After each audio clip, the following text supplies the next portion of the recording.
n'allez pas ici, n'allez pas là, restez au temple, suivez, n'allez pas courir voir tous les frères en Dieu, écoutez celui-ci, de celui-là. Ça va juste vous mettre dans la confusion. Parce que les gens qui sont néophytes doivent être gardés, protégés contre eux-mêmes pratiquement. On ne prend pas selon les temps, les circonstances, a dit certaines choses à propos de ses frères en Dieu. Maharaj dit également, il se trouve que certains frères en Dieu étaient pas de très bon caractère, n'étaient pas les meilleurs dévots du monde. Pas parce qu'ils étaient sannyassis qu'automatiquement ils étaient des maladikaris. Ils avaient certains défauts, certains voulaient une position, certains voulaient de l'argent, ils voyaient les disciples occidentaux, donc ils étaient attirés par cela. Donc Prabhupada, pour protéger des dévots au niveau néophyte, a fait cela. Maintenant, il y a deux sortes de dévotion. Il y a Vedi Bhakti et Raganuga Bhakti. Ce n'est pas que quelqu'un va devoir toute sa vie rester un kanishta. Mais au début, avant d'arriver à Raganuga Bhakti, on doit passer par Vedi Bhakti, on doit passer par suivre strictement les règles, les principes, tous les préceptes énoncés par le Acharya, avant de pouvoir s'élever. Donc pour eux, pour les dévots néophytes, Prabhupada a donné toutes ces restrictions et toutes ces recommandations. Sinon, pourquoi est-ce que Prabhupada se serait excusé à la fin de sa vie en disant « Excuse-moi si... excuse-moi auprès de mes frères en Dieu si en prêchant pour le besoin de la prédication, j'ai pu les offenser en disant certaines choses. » Prabhupada, dans certaines lettres, parfois a pu dire des choses selon les temps et les circonstances, pas pour toujours. Si on voit les choses sous cet angle-là, on peut réconcilier ces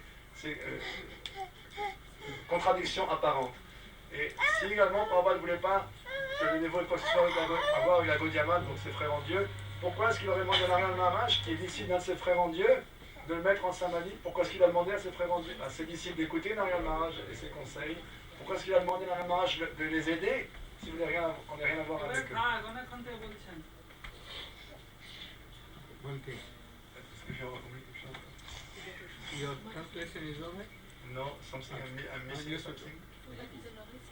Oui, donc nulle part il a écrit qu'il fallait manquer de respect à ses frères en Dieu. Si Prabhupada avait écrit ça, personne ne peut dire qu'il faut manquer de respect aux purs Vaishnavas ou aux purs dévots. Prabhupada n'a pas dit ça, il a dit dans ces circonstances, n'allez pas les voir peut-être, ou ne les fréquentez pas trop, pour restreindre des dévots néophytes qui se seraient laissés emporter le mental. Mais nulle part Prabhupada a dit qu'il faut manquer de respect aux dévots et aux Vaishnavas. Sinon Prabhupada ne serait pas un pur dévot. Mais Maharaj dit, je sais que c'est un pur dévot et un pur Vaishnava. Donc s'il a écrit des choses, c'est seulement selon les temps et les circonstances, une fois de plus. D'autres choses? Il dit, oh, une chose aussi, Maharaj avait dit, oh, une chose aussi. Prabhupada m'a dit une fois, je vais aller en Occident, je vais ouvrir comme une auberge de jeunesse, dans laquelle je vais servir des œufs, du vin, de la viande. Et Maharaj a dit, mais comment vous avez fait une chose pareille? C'est contre tous nos principes Vaishnava. Il dit, non. Je vais leur dire, il y a une seule condition, c'est que vous devez chanter avec Krishna. Au moins une fois par jour. Je suis sûr qu'en un rien de temps, très rapidement, ils vont renoncer à ces choses-là par le pouvoir du Saint-Nom. Il y avait une telle foi dans le Saint-Nom. Et effectivement, Prabhupada, très rapidement, a fait ça. Il a prouvé que même les gens qui venaient d'un milieu, avec un milieu comme le nôtre, très rapidement sont devenus des dévots. J'aurais une question. Something like that. So, Swamiji has ordered that you should supply huge quantity of eggs, wines to all devotees. He has not told like this. He has told why they are not following, why they are not supplying eggs, meat, flesh, cow flesh, why they are not supplying now. He has told. They should know that it was for only a special circumstances they should know. I know any devotees wrote a letter to Swamiji that I am so lusty, what should I do? I always, lust is coming in me. I cannot check. He told that you should read Ras Leela. Ras Leela, you know? And I think that after some time, your all lust will go away. So why all this, all devotees are of ISKCON and leaders are not doing so? This was a special occasion. It is not a general rule that all should read. But I know if any has so much honor and faith is strong in his Gurudev, he can read. It is for us devotees. we can read Srimad Bhagavatam. We can read Chaitanya Charitamrita Adi, first 4, or Raya Ramananda Sambhad. It has been written for devotees, but we will have to be qualified for that. This is our wealth that he has kept in iron chest. But for us, we should be qualified to read all these. But his orders, periodically orders, we should try to reconcile all. Maharaj dit par exemple, Prabhupada m'avait dit, il faut, je vais faire une auberge de jeunesse avec de la viande, des œufs, du vin. Est-ce qu'après Prabhupada s'est plaint, pourquoi est-ce qu'on ne distribue pas de la viande, du vin et des œufs en mes temps? Je ne vois pas les quantités de viande qu'il me faut, d'œufs qu'il me faut, de vin qu'il faut. C'est un scandale, pourquoi est-ce qu'on ne fournit pas ces choses-là? Est-ce que Prabhupada a demandé ça? Non, parce que l'instruction, il avait dit, selon les temps et les circonstances, qu'il était prêt à faire ça. Mais il faut voir les choses dans leur contexte. Ou bien, une fois Prabhupada a reçu une lettre d'un dévot qui lui disait « Je brûle de concupiscence, j'en peux plus, je ne peux pas réussir à me contrôler, qu'est-ce que je peux faire ?» Prabhupada lui a dit « Lis la race lila. » Lis la race lila, je suis certain qu'après un certain temps, tu vas perdre tes désirs de concupiscence. Alors pourquoi est-ce que tout le monde ne fait pas ça? Pourquoi est-ce que tout le monde ne passe pas son temps à lire la race lila, les dirigeants d'ISKCON, tous les dévots? Non, c'était une instruction selon les temps et les circonstances. Donc c'est l'instruction particulière que Prabhupada a donnée, il faut les voir dans leur contexte, et ainsi on peut réconcilier les contradictions apparentes. Gaur Premanande.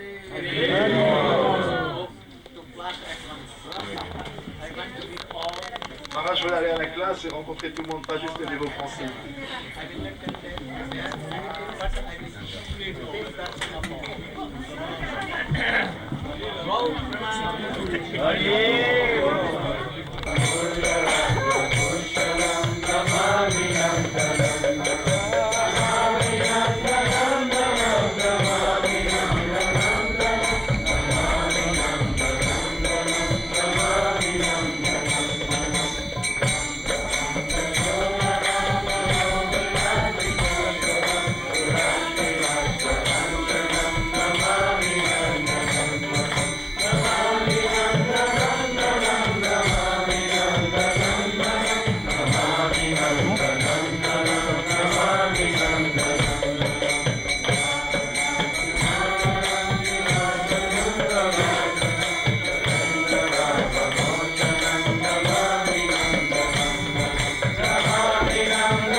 Haribol, Krishna. Yaksha, tu mets la photo de Radha Govinda Madhava.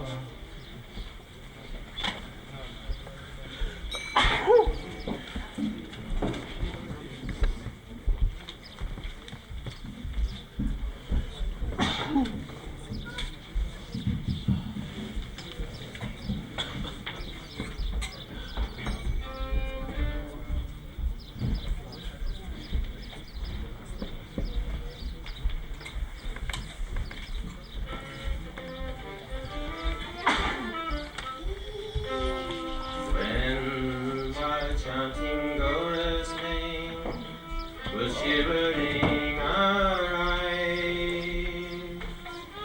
When I'm chanting Krishna's name, will tears flow from my eyes. When I'm chanting Gaura's name, will shivering arise. When I'm chanting Krishna's name, will tears flow from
What enemy gist is because I tried. Doctor also requested me not to go beyond limit. So I should.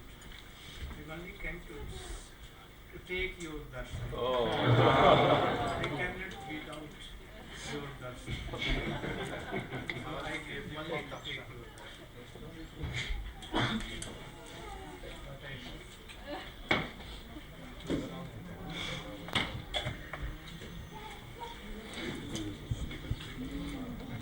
Maharaj, demande d'abord à son disciple, qu'est-ce que tu as raconté là pendant... Qu'est-ce que tu as dit?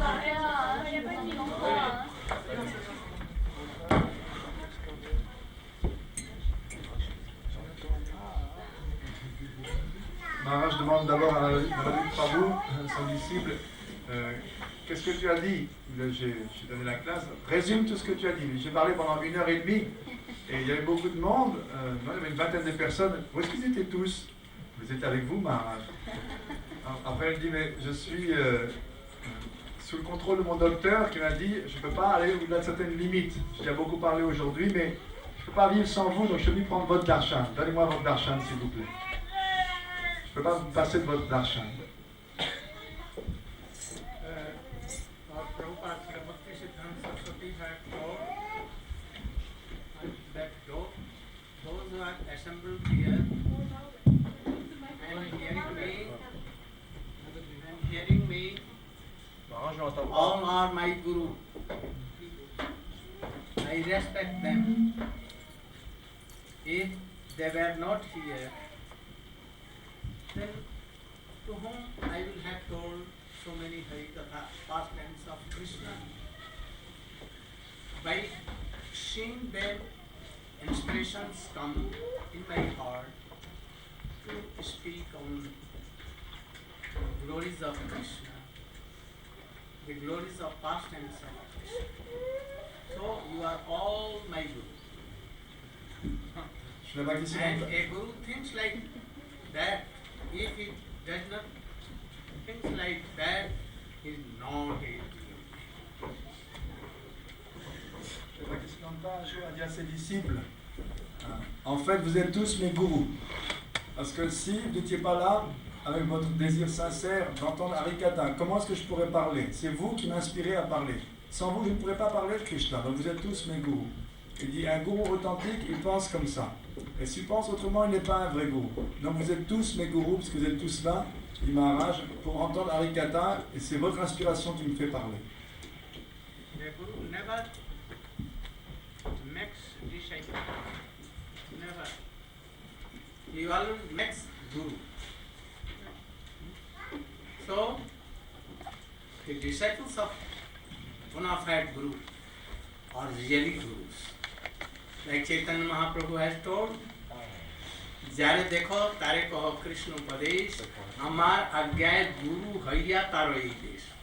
Oh, go, be guru, and you should preach everywhere that you should do Hare Krishna, Hare Krishna, Krishna Krishna Hare Hare, Hare Ram, Hare Ram, Ram Ram, Hare. Maya cannot touch you now because you are guru, and they became like so. So a guru never met any disciple, but he met to whom he touches, he becomes like a guru. So I honor you like pure devotees. That is why I came. That before sleeping I should take darshan and then I will go there. Un vrai gourou ne fait jamais de disciples, parce qu'il considère tous ceux qu'il approche comme ses gourous. Il fait des gourous, tout comme Mahaprabhu a instruit ce fameux verset dans le Chaitanya Charitamrita, en mon nom, allez prêcher. Toute personne que vous voyez parler de Krishna, donnez-lui le message de Krishna. En mon nom, devenez gourou. Donc un vrai gourou, il ne fait pas des disciples, il fait des gourous. Et on peut voir que Mahaprabhu a instruit tellement de dévots qui sont devenus des gourous. Donc un vrai gourou, ce qu'il inspire, ce qu'il touche, ils deviennent également des gourous. Donc je vous respecte tous comme mes gourous et comme des purs dévots. C'est pour ça que je suis venu. prendre votre darshan avant d'aller pouvoir me reposer. I'm requesting Navdeep Prabhu that he should tell us the sum and substance that he gave class today. Maharaj demande donc à Navdeep Prabhu de résumer la classe d'1h30 qu'il vient de donner tout à l'heure. Very short time, within 10 minutes. En 10 minutes.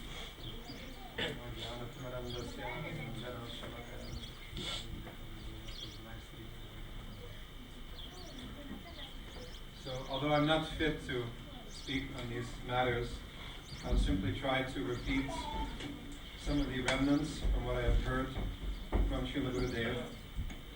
By his mercy, we can try to repeat a few things. And I started out by saying today that just as Krishnadas Kaviraj Goswami, he wanted to give the remnants of Vrindavan Das Thakur. Vrindavan Das Thakur had already discussed the pastimes of Lord Chaitanya. So he said that actually he is the Vyas of Chaitanya Leela, and what is my position to speak anything further? But I will simply try to take the remnants and speak on those things that he did not elaborate on at length. So similarly, I thought it would be appropriate, since this book is so elaborate and Srila Sanatana Goswami has given such wonderful and very lengthy commentary, and our time is very short. So Gurudev is giving such wonderful classes, but still summarizing. So I wanted to try to fill in a few details that he had not spoken from the sections he had already spoken on. So we began to describe that in the first chapter there were two personalities who were that Narada Muni encountered. One was the Brahmana from Prayag, who performed this ceremony, this utsav of worshipping the Lord and feeding all the Vaishnavas and Sankirtan. And the other was the king from South India. And both of these two personalities, they come under the category of what is known as Bhoma. This first chapter is known as Bhoma. Bhoma means this earthly realm. So Sanatana Goswami's purpose is to show who has the topmost mercy of the Lord. And in doing so, he will show all the different levels. What are people's conception of bhakti? What are their people's conception of what it is to have the Lord's mercy? So the very beginning level is this bhom, this earth sphere. What do people think it is to have the mercy here? What is their idea of bhakti? So this conception is revealed through these conversations between Narada and the Brahmin, and Narad and the king. And there are some specialties in these conversations. That first Narada, he first glorifies the Brahmin, and then the Brahmin, and whoever else he is glorifying, there are two characteristics. First, the person who has been glorified, he will say, well, no, actually, I'm not a recipient of the Lord's mercy. And he will say why he's not. And when he's explaining why he doesn't have the Lord's mercy, he's actually exposing his mentality. What his idea is to have the Lord's mercy. And then when he goes on to glorify the next person, well, no, actually I don't have the mercy, so-and-so has it. And then he will describe why that person has the mercy. And that also, he will reveal more about what he's thinking, that who has the Lord's mercy. So for example, in the case of the Brahmana, okay, go on. He needs to translate. Another translation? Another translation? Or? Yes, sir. I'll just finish this. All right. Are you taking notes, or can you remember? I can. Yes. Yeah. Okay. So in the case of the Brahmana, when he was glorified by Narada Muni, he mentioned three things. He said, actually, I'm not really able to give charity. Although he came, he performed this festival, he fed thousands of people, fed the Vaishnavas, fed the Brahmanas, all the different castes, all living entities. thousands of people were fed, and not just ordinary khichdi, but very, very succulent prasadam. So, but he says, I'm not able to give charity. And the second thing he mentioned was that really I don't have any opulence. Although he was wealthy, he was the administrator of that area, and he came with his family members, with servants, so many things, but he said, I don't have opulence. And the third thing he said was that, where is my worship of the Lord? So, what does he mean by this? What he means will be indicated further as he begins to glorify the King. What he means is that his idea of bhakti, or his idea of having the Lord's mercy, is that if one can give a lot of charity, then he has the Lord's mercy. If one has a lot of opulence, then he has the Lord's mercy. And his idea of worship, Bhagavad Bhajan, means simply to put on some big festival. That is Bhagavad Bhajan. Not that 24 hours a day he's engaged, and whether he has money or no money, whether he's able to feed anyone or not, but 24 hours a day he is sitting, he is chanting, remembering the Lord. That is real bhajan. But this brahmana, I'm not able to give so much charity. I don't have so much opulence, and I can't put on festivals like this all the time, maybe once a year. So actually his idea of bhakti is, there's no real idea of bhakti there. Dans le Chaitanya Charitamrita, tout au début, on voit Krishnadas Kaviraj Goswami qui dit je veux seulement mâcher les restes de Vrindavandas Thakur. C'est lui qui est le Vyas de Chaitanya Lila, c'est lui qui a tout décrit dans Chaitanya Lila. Mais il se trouve que dans son Chaitanya Bhagavat, il n'a pas tout présenté. Il y a certaines Lila de Mahaprabhu qu'il n'a pas élaborées, qu'il n'a pas décrites. Donc c'est celle-là que je vais décrire. De la même façon, Navadip Prabhu disait Maharaj va parler dans ce séminaire sur le Brihad Bhagavatamrita, qui est un texte très vaste, où Sanatan Goswami a mis tellement de détails, et bien que Maharaj donne une richesse incroyable de détails, néanmoins certains points, il laisse de côté. Donc j'ai pensé peut-être donner la classe que Maharaj m'avait demandé en son absence sur ces points-là. Et si on regarde ce Brihad Bhagavatamrita, on s'aperçoit que il y a plusieurs sections. La première section, comme Maharaj a touché ce matin, s'appelle Boma. Il y a deux exemples, deux personnages, un brahmana et un roi, qui sont tous les deux dans le domaine de la Terre, Boma, ce monde terrestre. Pas les planètes héléniques, mais notre planète Terre. Et ce brahmana et ce roi ont tous les deux des concepts particuliers, et qui vont être révélés par ce qu'ils disent. Lorsque Narada Muni, si vous vous rappelez bien comment ça se passe, il y a Narada Muni qui vient, qui observe certaines choses, qui glorifie la personne en question, et ensuite la personne en question qui est glorifiée va refuser la glorification en se sentant honteux et en disant pourquoi il n'est pas vraiment le favori du Seigneur. L'idée de Narada Muni et l'idée de Sanatan Goswami, qui mène Narada Muni en scène, c'est de présenter différents niveaux de compréhension de Krishna pour finalement arriver à présenter que l'adoration de Krishna dans la pure dévotion par les gopis Vrindavan est la plus élevée. Mais avant d'arriver à cela, il va montrer tous les différents niveaux de bhakti, tous les différents concepts de la divinité et ce que les gens pensent être la miséricorde du Seigneur. Par exemple, ce brahmana, lorsque Narada Muni s'approche et le glorifie, il explique qu'en fait, il n'est pas un récipient de la miséricorde du Seigneur. Pourquoi? Parce que sa conception d'avoir la miséricorde divine, elle est très particulière. Il pense en termes de trois choses. La charité qu'il peut donner, l'opulence qu'il a et l'adoration qu'il peut rendre. Et on peut voir, quand il dit « je ne suis pas le récipient de la miséricorde divine parce que telle ou telle raison », il va dire « mais un tel, lui, il est le récipient de la miséricorde divine ». Il va dire pour quelle raison. Donc par là, on peut comprendre la mentalité de cette personne. Qu'est-ce qu'il considère être la miséricorde divine? Par exemple, il dit « je ne suis pas vraiment capable de donner la charité ». Pourtant, on voit qu'il va réussir à faire ce festival merveilleux, il réussit à nourrir tout le monde, toutes les castes, comme les animaux, avec pas seulement du kitri comme les gens font d'habitude lorsque c'est du prachal, mais des mets succulents, délicieux. Malgré cela, il pense, mais non, je n'ai pas la miséricorde. Et lorsqu'il dit, le roi du sud de l'Inde, sa conception de la miséricorde, c'est que lui, il peut donner la charité beaucoup plus que moi. Donc quelqu'un qui peut donner la charité, lui, il a la miséricorde divine. Et puis, Narada Muni, mais tu es tellement opulent. Il dit, non, je ne suis pas vraiment opulent. Mais lui, le roi du sud de l'Inde, il est opulent.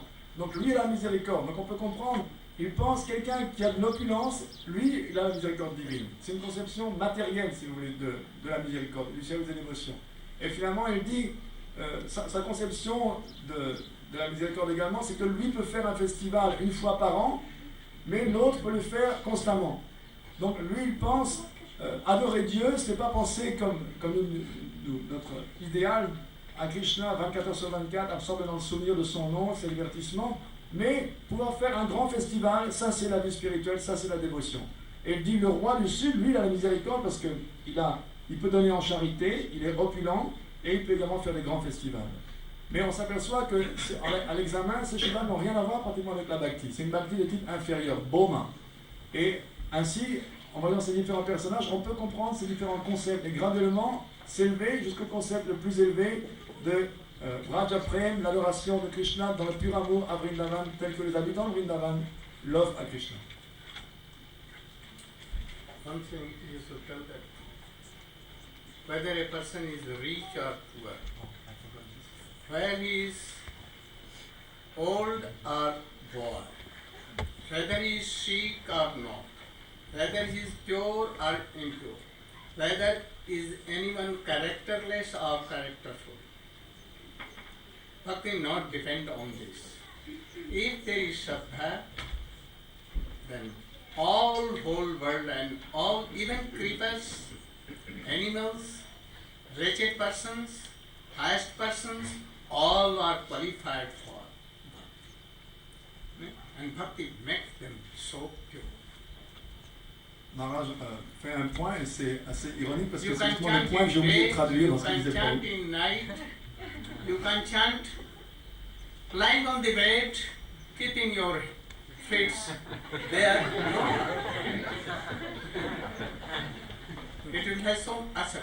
If you are lying down, if you are sleeping, and fire comes, fire has some effect, and bhakti, whether you are willingly praying him, not praying him, what you are doing, not, you are poor or you are rich, you are pure, impure.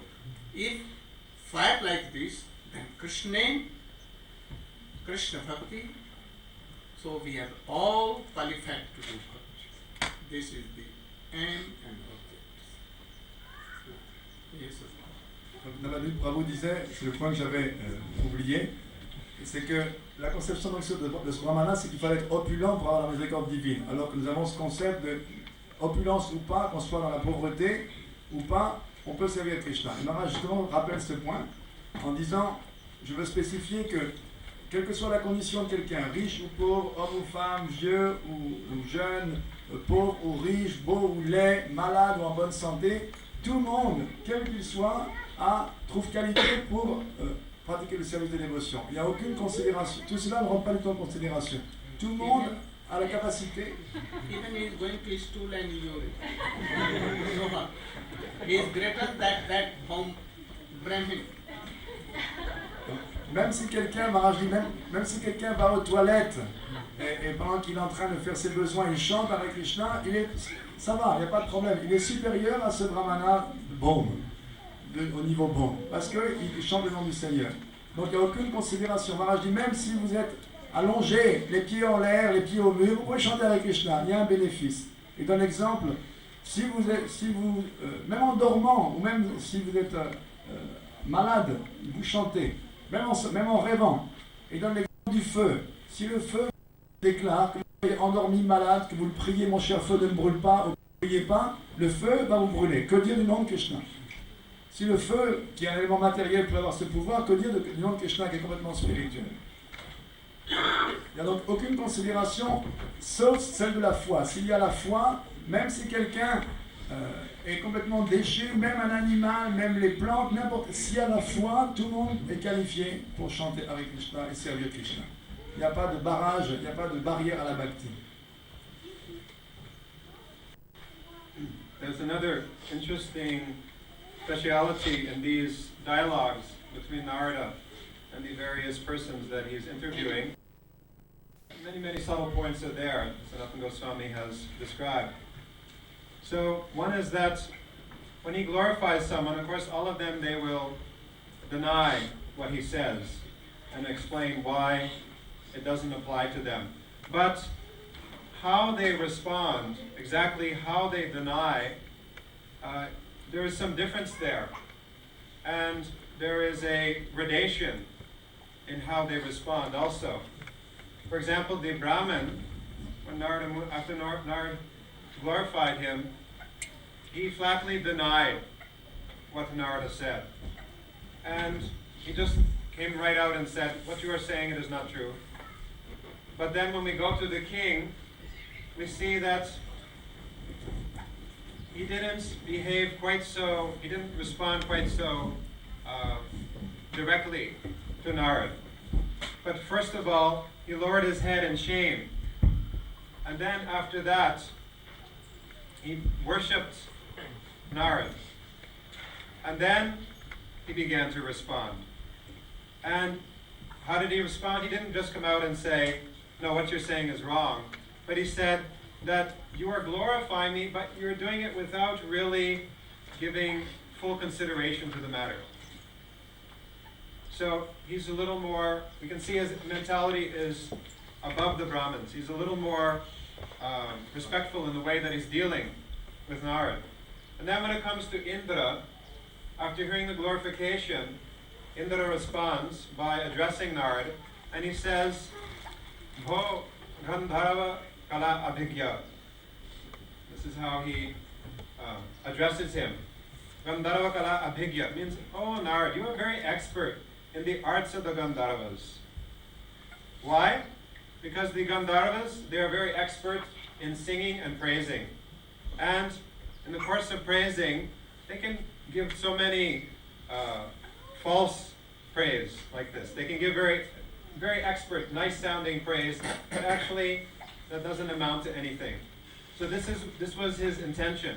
So he doesn't directly come out and say, oh, what you're speaking is false. He's saying, no, Narad, you're so expert in the arts of the Gandharvas. In other words, what you're saying is completely false. It doesn't apply to me. So we can study all of these features as he goes on and praises other persons. We see how they respond, and we can see some gradation there in this. Également, une gradation, on peut voir dans la façon dont ceux qui se font louer par Narada Muni répondent. Tous, bien sûr, repoussent la louange, mais la façon dont ils le font est différente. Aucun d'entre eux n'accepte les louanges et ils expliquent pourquoi ce que dit Narada ne s'applique pas à eux et pourquoi ça n'est pas vrai. Et tous ont une façon différente. Par exemple, le premier, le Brahmana, lui, il répond pratiquement directement, ce que vous dites n'est pas vrai. Il explique pourquoi. Maintenant, quand on va voir le prochain personnage, le roi du sud de l'Inde, lui ne va pas sortir aussi abruptement en disant Narada, ce que vous dites n'est pas vrai. Il va dire non, non, vous êtes glorieux, il va commencer à louer Narada, il va lui faire d'abord puja, ensuite s'adresser à lui en disant vous savez ce que vous dites, ça ne s'applique pas vraiment à moi. On montre, on voit qu'il est un peu plus élevé en mentalité au Brahmana, il est déjà plus respectueux. Quand on en vient à Indra, après avoir entendu Narada, lui aussi il se bouche les oreilles de honte et refuse la glorification. Mais lui, il va s'adresser à Narada en disant oh, Narada, vous êtes tellement expert dans l'art des Gandharvas. Les Gandharvas, ce sont ceux qui chantent, qui sont experts à chanter. Et dans cette expertise, en fait, vous dites des choses sous forme de louanges qui ne sont pas vraiment des louanges. Vous dites des choses, mais ce n'est pas vrai. Mais ils ne sont pas directement en disant Narada, vous racontez des âneries. Là, il y a une gradation donc, dans la façon dont ils répondent. Et si on étudie tout ce dialogue, on peut voir de plus en plus la mentalité des personnes est de plus en plus élevée et elle est manifestée ou traduite, si on peut dire, par la façon dont ils répondent, dont ils récusent les louanges et dont ils s'expriment par rapport à Narada Muni. Now the time is over, so I wanted to be excused. Tomorrow we will again come in class. I know that Navdeep Prabhu is so qualified and is giving so strong Harikatha. So we should hear all these things and try to all to cultivate in your hearts so that very soon you will be very qualified devotees. Don't take here and give it. Try to take in your hearts and thus be qualified devotees. These young girls would like to give a short dance. Today? Yes. if it is ready. So he is doing kirtan, you should make them ready. I think if you sit in the middle of the room, because otherwise I don't know if you can see very well. I will say, if anywhere you can do. In the middle they can do. Maharaj demande à- Sometimes some person will go there, some person will come here. No, you should begin. You have to do that. Maharaj demande à excuser, sa santé ne lui permet pas vraiment de parler davantage. Il recommencera demain. Il dit, la Madame Prabhu est très qualifiée, il donne un harikata très puissant et très fantastique, il peut apprendre également beaucoup de nuit. Il dit, je vous en prie, essayez d'apprendre toutes ces choses, de les retenir, ça ne rentre pas par une oreille, ça sort par l'autre. Essayez de mettre en pratique tout ce que vous apprenez et devenir rapidement des purs dévots. You should go and direct. Just direct. Les petites filles vont faire une petite présentation de danse maintenant. Nitai Gaur Hari Bol, Hari Bol, Hari Bol, Hari Bol,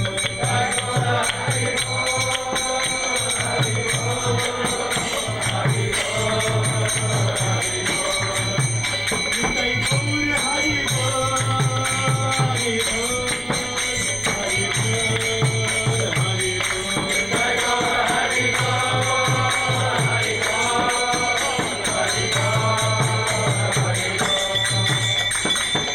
Hari bol jai Nityananda bol, Hari bol jai Nityananda bol, Hari bol jai Nityananda bol, Hari bol jai Nityananda bol, Nityananda bol jai Shriya Vaita bol, Nityananda bol jai Shriya Vaita bol, Shriya Vaita bol jai Gadadhara bol, Shriya Vaita bol jai Gadadhara bol, Srivasadi bol, Gaur Bhakta bol, Hare Hare bol, Gadadhara bol, Srivasadi bol, Gaur Bhakta bol, Hare Hare bol, Gadadhara bol, Srivasadi bol, Gaur Bhakta bol, Hare Hare bol, Gadadhara bol.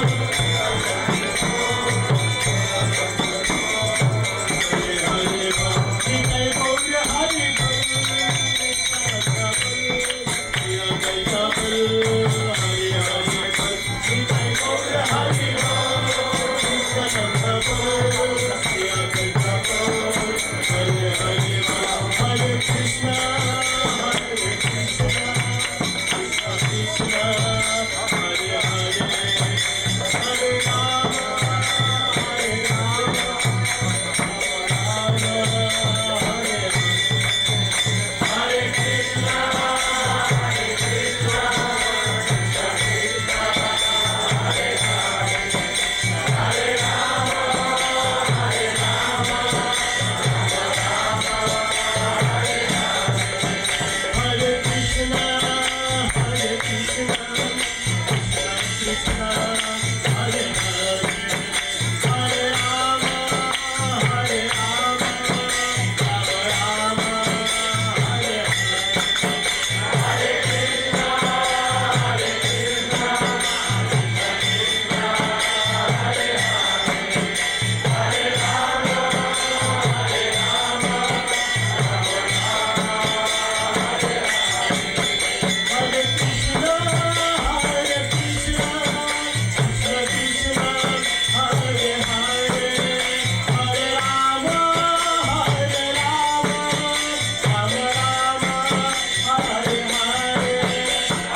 Hare Krishna. So for the pleasure of Srila Gurudev and the devotees, the young girls would like to perform a very short dance which they have made themselves. Radha and Krishna dancing with the gopis.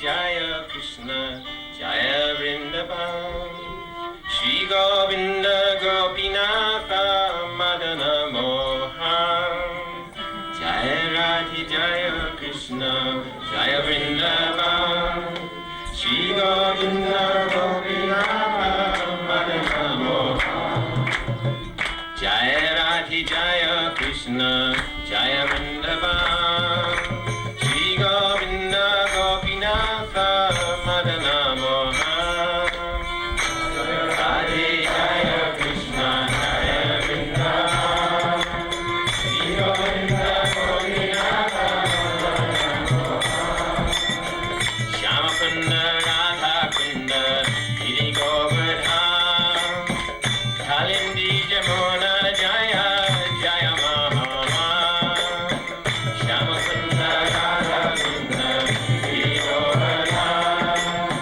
Kalindi Jamuna Jaya Shyama Kunda Radha Kunda Giri Govardhan, Kalindi Jamuna Jaya Jaya Mahama, Shyama Kunda Radha Kunda Giri Govardhan, Kalindi Jamuna Jaya Jaya Radhe Jaya Krishna Jaya Vrindavan, Shri Govinda Gopinatha Madana Mohan, Jaya Radhe Jaya Krishna Jaya Vrindavan, Shri Govinda Gopinatha Madana Mohan, Jaya Radhe Jaya Krishna Jaya Vrindavan, Shri Govinda Gopinatha Madana Mohan, Radhe Jaya Krishna Jaya Vrindavan, Shri Govinda Gopinatha Madana Mohan, Shyama Kunda Radha Kunda Giri Govardhan, Kalindi Jamuna Jaya Jaya Mahama, Shyama Kunda Radha Kunda Giri Govardhan, Kalindi Jamuna Jaya Jaya Mahama, Shyama Kunda Radha Kunda Giri Govardhan, Kalindi Jamuna Jaya Jaya Mahama, Shyama Kunda Radha Kunda Giri Govardhan, Kalindi Jamuna Jaya Jaya Mahama.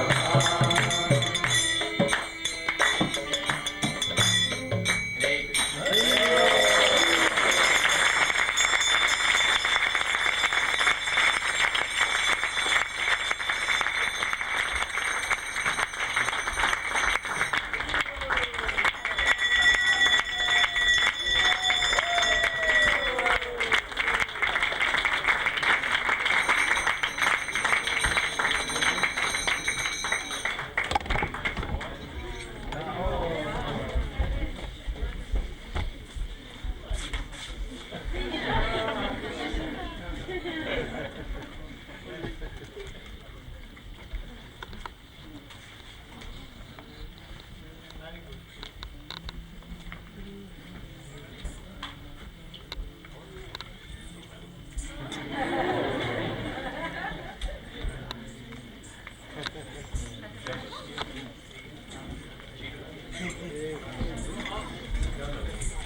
Krishna,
Mais ça va, c'est question de temps, mais il faut que c'est le moment où tu es vraiment prêt. Là, c'est évident que.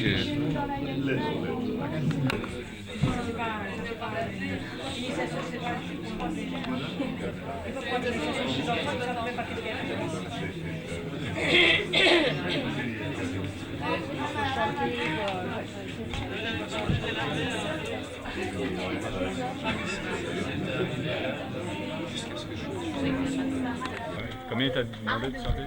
4 ou 6. Comment tu aurais dû lui demander qui? Parce que t'arriveras pas. Moi, je chante. Maharaja, il a dit offre au 3. Il a dit maximum 3. Fais la tête.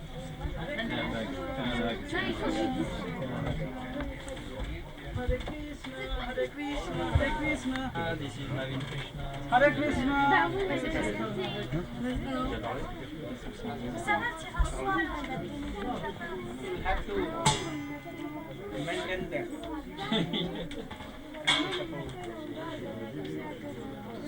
Hare Krishna. Yes.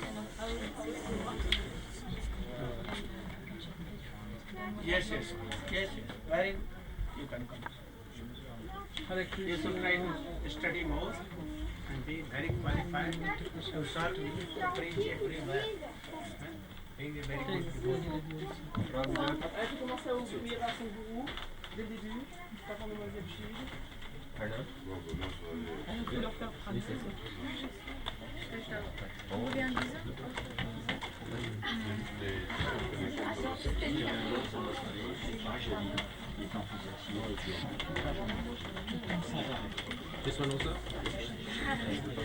Every day I try to make him chant some rhymes.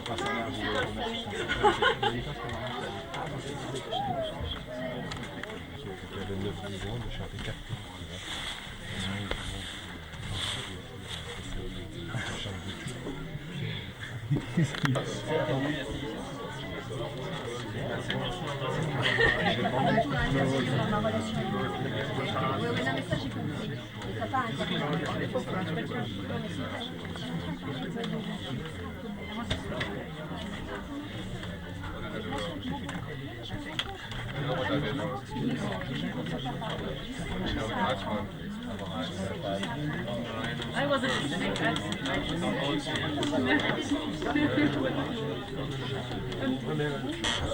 Haribol, ça a l'air chic qui gagne. C'est bien si qui gagne.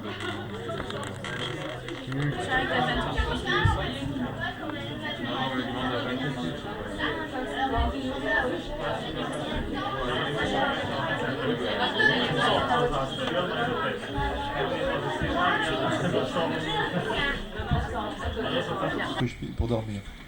Demain, vous pourrez ronfler tant que vous voudrez. So, today Chaitanya Mahaprabhu was so cheerful. In the night, he went himself to his wife. He had never been to his wife for a long time from the time of marriage. Not a spoke him anything lovely, my dear, or that, nothing. Always, oh Krishna, and weeping. Also always rolling on the ground. Oh Krishna, where you are. So he had not chance to meet his wife. His wife also used to live very far away from him, not coming. Today Chaitanya Mahaprabhu went and from his own hand decorated her hair and gave a battle net with his own hand to Vishnu Priya Devi. He pacified so many things. And he was talking very lovely. But she was thinking, I see that my happiness is for a moment. I am seeing looking some strange things. For a long time, 3-4 years, He has not talked anything loving me, and today he is doing so much.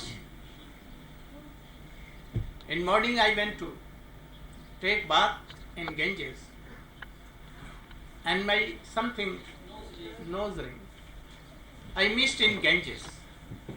I searched but I couldn't. Oh, this is a very bad thing for married wives. It will be some very danger. And when I was returning, I had a very big knock and some injury, and blood came from my fingers, toes. Why all these things? If a lamp in Indian lamp, hurricane lamp is there, or any lamp, if it is extinguished, then it will do like going and coming, and at last sleep, gone, extinguished. So my bhagya, my fortunate is going to be extinguished. I don't know what will do. Chaitanya Mahaprabhu was loving so much, and after that Jogmaya came on the eyes of Vishnu Priya Devi, and 1,000 months of weight come on his lips. He did not wanted to sleep, but he slept, and Chaitanya Mahaprabhu saw once towards her. She was a young lady of only 18 or 20, very beautiful,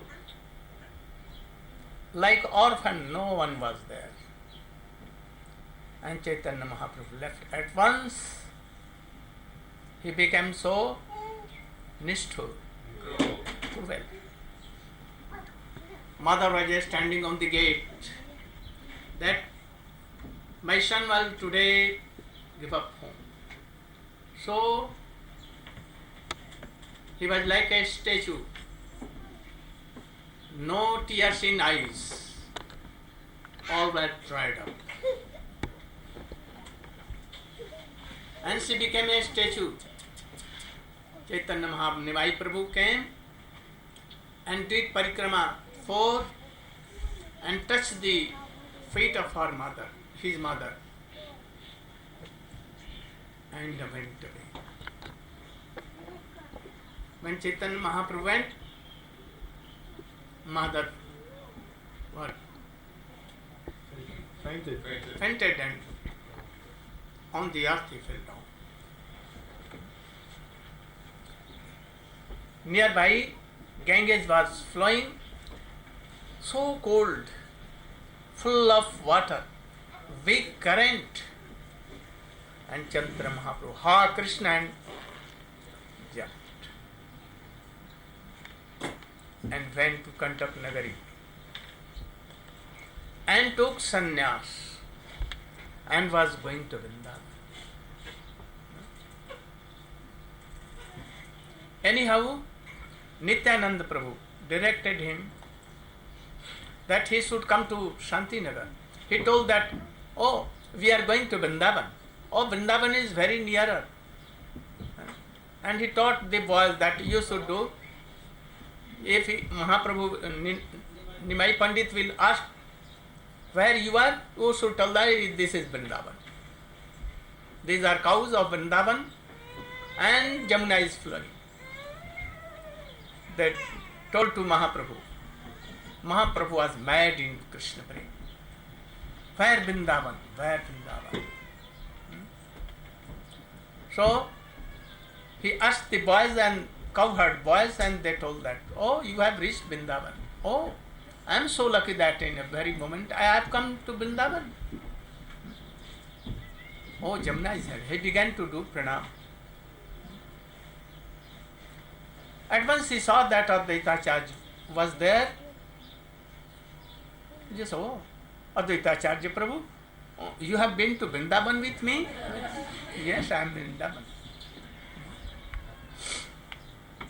He told that this part of Ganges, western part is Jamuna and eastern part is Ganga. So you are really here. After he saw lakhs and lakhs persons there, he went to Shantipur. Mother was there. Mahaprabhu began to weep and told, Mother, I have done mistake. I have not served you. You have supported me from childhood, but I could not serve you. If you will ask me, I will give up this renounce order and I will be in marriage life and I will serve. She told her, no, don't do so. What you have done, you have done. But I want that I should cook and you should take my prasadam here. And don't go to Vrindavan, be in Puri, Jagannath Puri, so that I may sometimes see you.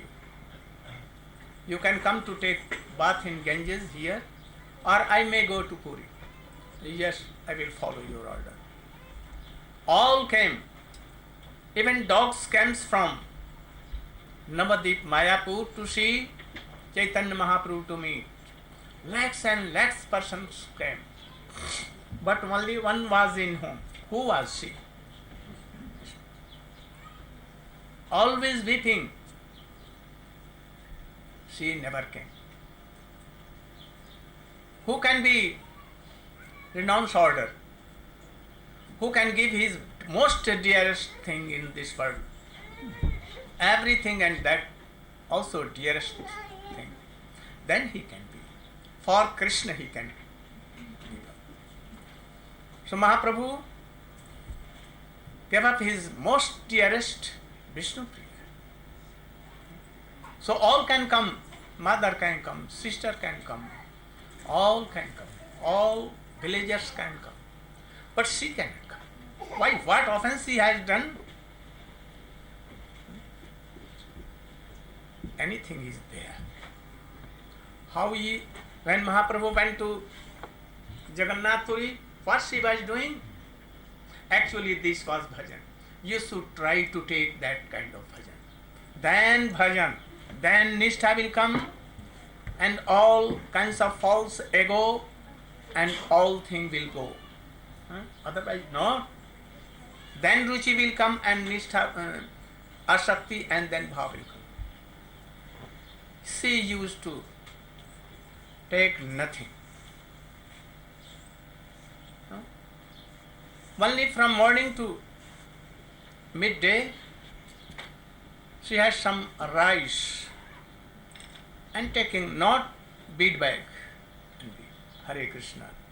Only taking this rice. Hare Krishna, Krishna Krishna, Hare Hare, Hare Ram.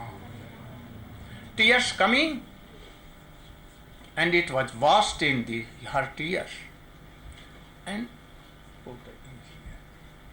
Again taking Hare Krishna, Krishna. Like this whole day. And when it became in midday like this, she cooked. And after cooking, she used to give to the hands of her mother, Sachi. She used to offer. Oh, Nimai is not here. What should I do? Weeping, she used to offer to deities. Sometimes Chaitanya Mahaprabhu used to come to take that Mahaprasad. Sometimes with Nityananda Prabhu. And used to take all. Then Sachima saw that, oh, in that plate nothing is there. What became? Today perhaps I have not cooked or anything. I have not offered. She used to go to the kitchen, whether I have cooked or not. Oh, perhaps I have not cooked. sometimes thinking and weeping always. Mahaprabhu used to come from Puri and he told to any Vaishnava, go and tell my mother. When my mother reminds me, I used to go there. And what she offers, I take. Sometimes my mother thinks that I have not cooked or not given offer, but I used to go and take. Sometimes I took everything and again I kept everything full. So mother is in this way. Sometimes she used to take something and rest she used to give to Vishnu Priya Devi. Very little. She used to give prasad to Bhaks, Ishan and others, those who were there. And very little, always weeping and chanting, remembering. This is called bhajan. Nastic bhajan. With ruchi. And if you can do like this, not remembering anyone, like Vishnu Priya. Priyatam, ha beloved, O beloved Chaitanya Mahaprabhu, Nimai Pandit. Like this, taking his shape in her heart, always like this. Can you do? Then Krishna will come. So you should be like that and doing bhajan constantly with affection and love. Then Krishna will come. Otherwise, it is very hard. You are devotee and you will be devotee. Like sometimes falling down, sometimes coming, sometimes thinking that I am doing bhajan. But actually this is bhajan.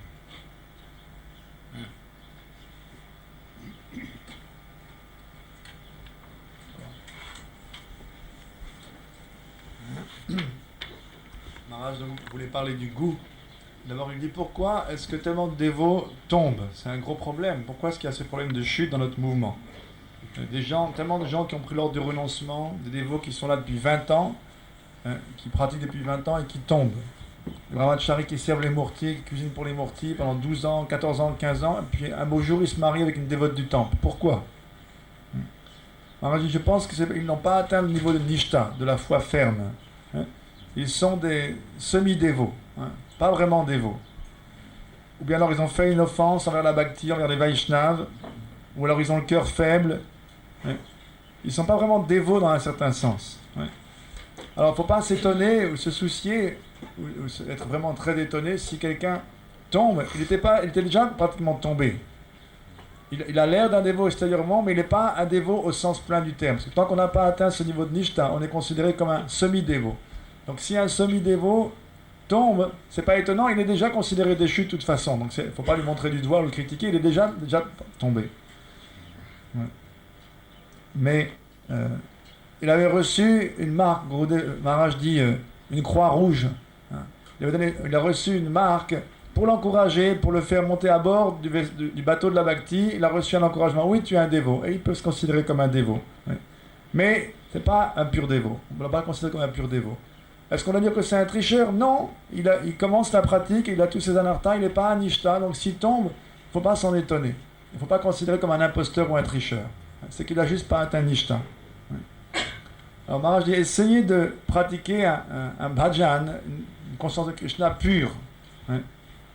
Il donne l'exemple de l'épouse de Mahaprabhu. Lorsque Mahaprabhu est revenu de Gaya, il a décidé à renoncer à ce monde. Il a pensé, tant que je n'aurai pas embrassé l'ordre de renoncement, je ne peux pas prêcher. Je ne peux pas satisfaire mes 3 désirs pour lesquels je suis venu dans ce monde. Je ne peux pas distribuer prema, l'amour divin. Je ne peux pas répandre cette mission de Yoga Dharma à travers Nam Sankirtan, Pracha, prêcher le chant du Saint à travers lequel on va développer le pur amour. Donc demain, je vais embrasser l'ordre du renoncement. Alors ce soir-là, il a rassemblé tous ses amis, tous les villageois, il a étreint tous les villageois, il a cuisiné, je crois, de ses propres mains, un grand sabji avec des citrouilles, précisé, qu'il a distribué de ses propres mains à tout le monde. Il était très gentil. Il a demandé à sa mère de cuisiner une sucrerie au lait qu'elle a préparée avec amour, qu'elle lui a offert, après avoir donné à Gopal. Il était très joyeux. Et ce soir-là, il a approché pour la première fois son épouse. Jusqu'à maintenant, jamais il avait pu trouver le temps de lui parler gentiment, tendrement, parce que depuis 4 années qu'ils étaient mariés, il était sans arrêt absorbé dans le chant du nom de Krishna. Il tombait par terre en pleurant, constamment en train de verser des larmes, de se rouler par terre. Quand est-ce qu'il aurait pu avoir une occasion? Mais ce soir-là, en plus, elle vivait loin de chez lui. Ce soir-là, lui-même a été à sa résidence, à la voir. Et il a commencé à décorer son visage, ses propres mains, il a amené une guirlande. Et il a commencé à parler avec elle de façon, avec beaucoup de tendresse. Mais elle, tout de suite, elle s'est méfiée. Elle a pensé, c'est bizarre, mon bonheur est trop, a l'air trop beau. Ça a l'air trop beau pour être vrai. Mon bonheur va être de courte durée. D'ailleurs, ce matin, parce que j'ai pris mon bain dans le Gange, ma boucle de nez de mariage, elle est tombée. Ce qui pour une femme mariée en Inde, ça veut dire vraiment un mauvais présage. En sortant du Gange, je me suis coupé le pied. Mon bonheur va être de courte durée. Comme il donne l'exemple, mariage d'une lampe à huile, vous savez, en Inde, ou lampe tempête, lampe à pétrole. Juste avant de s'éteindre, elle fait une flamme un peu plus grosse. Et ensuite, elle s'éteint. Mon bonheur, je pense, il est comme ça. Donc Mahaprabhu a été très gentil avec elle, lui a parlé gentiment, l'a loué, etc., l'a cajolé. Mais elle pensait, ce bonheur me semble irréel. Et un peu après, elle ne voulait pas s'endormir. Elle dit, si je m'endors, il va se passer quelque chose. Il ne faut pas que je m'endorme. Mais Yogamaya est venu et lui a mis des tonnes de plomb sur les paupières et il l'a fait s'endormir. Et Mahaprabhu, aussitôt, bien que sa femme soit très jeune et très belle, elle a 18-20 ans, une beauté sans pareille, aucune beauté ne pouvait l'égaler dans ce monde, alors il a fait apparemment preuve de cruauté, il est parti. Sa mère savait qu'il allait partir, elle était là à la porte de la cour de leur maison, comme une statue, elle ne pouvait même plus pleurer, elle avait les yeux secs, les larmes s'étaient asséchées dans ses yeux, elle l'a regardé partir. Il a fait le parikrama d'elle 4 fois, il a touché les pieds, il est parti. Elle, aussitôt, elle s'évanouit sur le sol. Et ensuite, Mahaprabhu est arrivé au Gange, il coulait un peu plus loin, le Gange était très froid, un courant très fort, il a sauté dans le Gange, il a traversé à la nage jusqu'à Katwa, là il a pris l'ordre du renoncement, et ensuite, je résume, il est parti pour Vrindavan. Et on sait que Nityananda Prabhu lui a fait un tour, il a joué un tour dans Radhadesh, là où le Gange ne coule pas.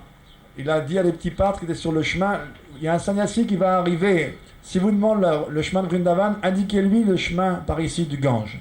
Donc lorsque Mahaprabhu est arrivé, il a demandé aux petits-enfants qui lui ont dit, oui, le Gange c'est par là, Vrindavan c'est par là. Et lorsqu'il est arrivé au Gange, il a pensé c'est la Jamuna. Il dit, oh, je suis tellement fortuné que la Jamuna, je suis à un moment, Krishna m'a amené à Vrindavan, et Nityananda était là, il lui disait, oh, tu viens aussi à Vrindavan? Oui, on va à Vrindavan tous les deux. Et tout d'un coup, qu'est-ce qu'il voit sur les bords du Gange? Il voit Advaita Acharya. Il dit, mais qu'est-ce que tu fais ici, Acharya? Acharya Dev, qu'est-ce que vous faites? Vous êtes venu aussi à Vrindavan? Oui, oui, partout où vous êtes, c'est Vrindavan. Et il a dit d'ailleurs, ici, le Gange et la Jamuna coulent côte à côte. De votre côté, c'est la Jamuna, donc c'est Vrindavan, et de mon côté, c'est le Gange. Et il a levé les yeux, il a vu, il y avait une foule innombrable qui était là. Advaita Acharya lui a fait traverser le Gange en bateau. Il l'a amené donc à Shantipur de l'autre côté, où il y avait toute une foule. Tout le monde était venu de Navadvip. Tout le monde, même les chiens, étaient venus. Tout Navadvip s'était vidé pour aller voir Mahaprabhu, qui venait de prendre sannyas. Et sa mère était là, Sachi Devi était là, Sachi Mata. Lorsqu'il a vu sa mère, il s'est mis à pleurer. Il a dit, oh ma mère, j'ai fait une erreur horrible. Je ne vous ai jamais servi, vous m'avez nourri depuis l'enfance, jamais je me suis à votre service. Donnez-moi un ordre, j'abandonne tout de suite mon ordre du renoncement et je me marie. Elle dit, non, non, non, ne fais pas ça, mais reste ici quelques jours, je vais cuisiner pour toi et tu vas manger le prasad que je vais cuisiner. Et puis, ne va pas à Vrindavan, s'il te plaît, va à Puri, comme ça des fois tu pourras venir ici te baigner dans le Gange et je pourrai te voir, ou des fois moi j'irai à Puri, au moins j'aurai des nouvelles de toi. Donc tout le monde est venu de Navadvip, même les chiens, mais il y a une seule personne qui n'a pas pu venir. Vishnupriya, son épouse. Pourquoi? Pourquoi elle n'a pas pu venir? Quelle offense elle avait pu faire? Tout le monde a pu venir, mais elle n'a pas pu venir. Et qu'est-ce qu'elle faisait pendant ce temps-là, pendant que Mahaprabhu est parti et ensuite qu'il a été à Puri? Elle avait un bhajan exemplaire que Maharaj nous donne en exemple, en disant essayez de faire un bhajan comme Vishnupriya, votre service de dévotion. toute la journée, qu'est-ce qu'elle faisait?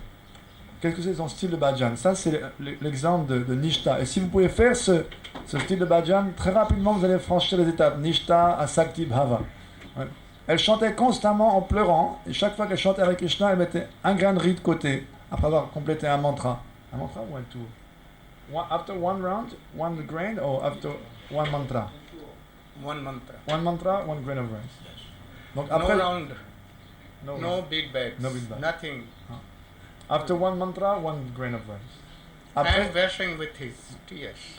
donc après, chaque fois qu'elle avait répété une fois le mantra Hare Krishna complet, elle prenait un grain de riz qu'elle mettait de côté. Et ce riz était baigné par ses larmes, les larmes qui coulaient sans arrêt de ses yeux, sans cesse de ses yeux. Et toute la journée, elle chantait.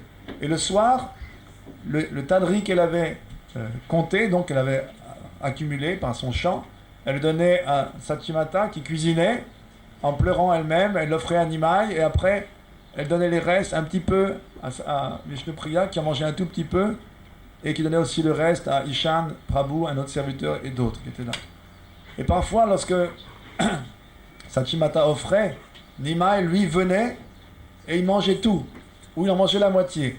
Lorsqu'elle voyait à nouveau, lorsqu'elle venait prendre l'offrande, elle disait, mais est-ce que j'ai cuisiné aujourd'hui? Elle allait voir dans la cuisine, non, les pots sont sales, est-ce que j'ai cuisiné? Elle était tellement absorbée dans l'esprit de son fils, dans la séparation, qu'elle ne savait même pas s'il avait cuisiné, parce que lui venait, il mangeait tout. Des fois, il venait avec Nityananda aussi, et il mangeait tout. Mais elle ne voyait pas. Et comme il savait qu'elle se demandait, est-ce que vraiment j'ai cuisiné, est-ce que j'ai offert, qu'est-ce qui s'est passé? Il a fait dire par un dévot qui allait à Navadvip, dis à ma mère que je viens tous les jours manger. Des fois, je mange tout, et des fois, je mange tout, mais je laisse tout en même temps. Alors, elle croit des fois qu'elle n'a pas cuisiné, ou qu'elle a oublié, ou elle ne sait pas si elle n'est pas en train de devenir folle, mais voilà ce qui se passe. Dis-lui pour la rassurer. Ouais. Et donc ça, c'était le bhajan de Vishnupriya. Elle mangeait un petit peu de prashad, et toute la journée, elle chantait, absorbée dans Mahaprabhu. Et si on chante ainsi en embrassant Krishna ou Mahaprabhu dans son cœur, c'est certain que Krishna va venir. Sinon, ça va être difficile. On va continuer à être des semi-dévots, à pratiquer, à tomber, à se relever, mais on ne va pas arriver très... Hands, fingers. And he used to go here everywhere. And he was always chanting, what? Hare Krishna, Krishna Krishna, Hare Hare Ram. His Kulguru, you know? Family guru. Gave him an association. His name was Jadunandan Acharya. Who was that boy? Das Goswami. Raghunath Das Goswami. He was so beautiful. He was attracted to Krishna. He gave his whole heart to Krishna in boyhood by the association of Haridas Thakur.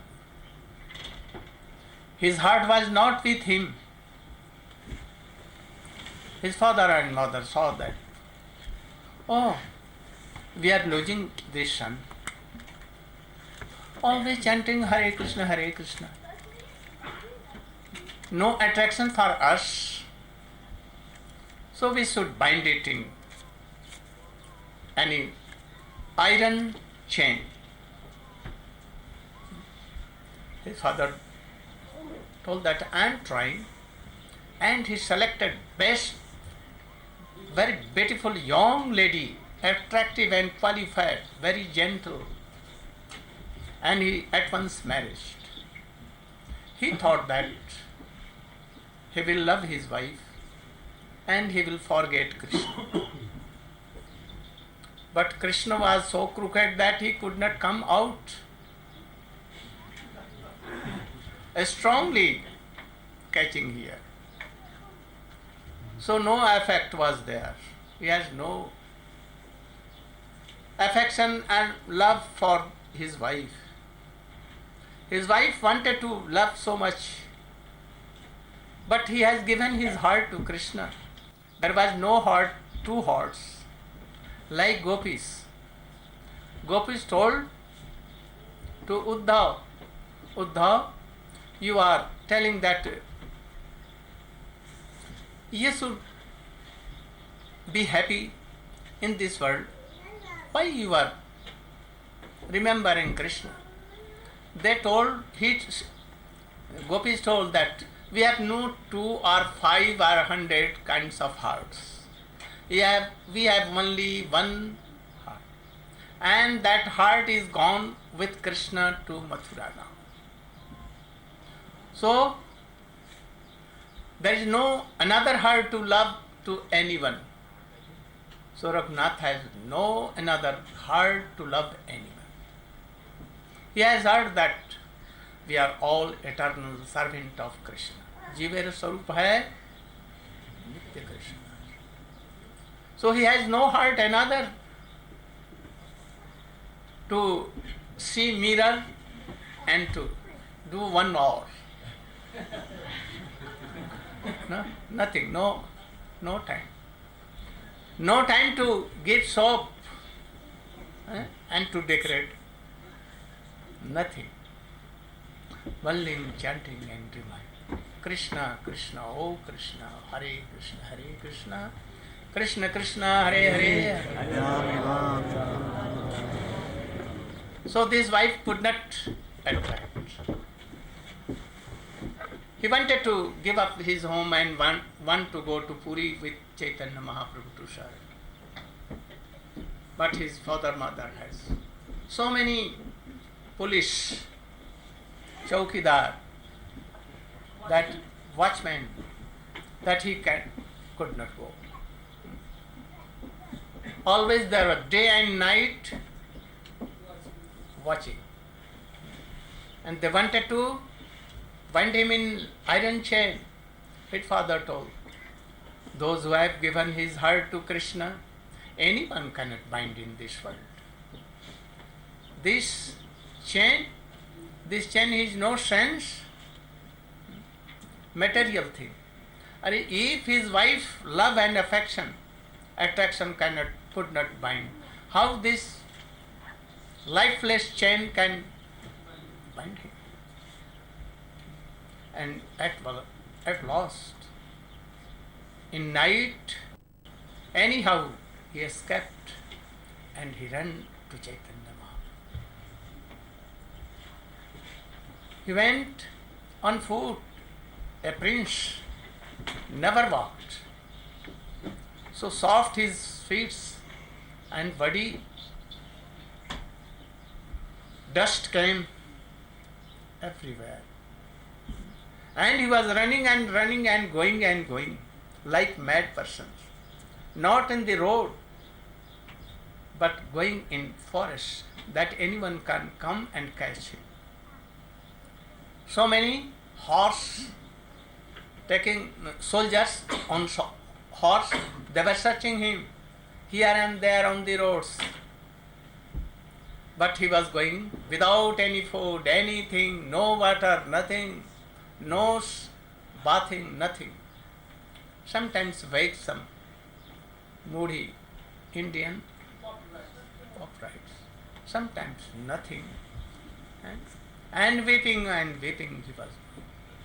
When he reached in Puri, in the council of Chaitanya Mahaprabhu, Swarup Damodar, Rai Ramananda, Sarvabhauma Bhattacharya, and all were there. Chaitanya Mahaprabhu saw him from distant place, very distant. Oh, Raghunath has come. How he has come out from the well of his stool? How he came? Oh, come on. And he ran towards him and embraced. He began to weep. Chaitanya Mahaprabhu also. Beautiful lady, he has left father, mother, and his father was 2 brothers, they were king, but only one this son was there. So giving up all wealth, and he came. What he was taking? Chaitanya Mahaprabhu gave his hand in the hands of Swarup Damodar, that you will have to nourish and support this boy. This boy is so sincere. You should make very qualified devotees. He began to live with him. And how he was doing bhajan? Hearing all time to Srila Damodar and Mahaprabhu, following all the teachings. What taking? First he used to, his father has sent two Brahmins, one to cook and one to manage with so many golden coins, but he refused to take because his father is Vishayi. I cannot take any grain of him, otherwise I also be Vishayi. Sometimes he used to beg in market, Anand Bazar, Prasadam. Anyone come, mercifully give him something. And after that he left also this. He used to be in Singhadwar, anyone can give him. Oh, this is like prostitute. He will give, he will give, he will not give. He left also. Rotten Thakurji Prasad for 2 days, 3 days rotten. Cows has taken it and remnant was there. He used to take some and washed in water and then gave him some salt and 1 or 2 grosh.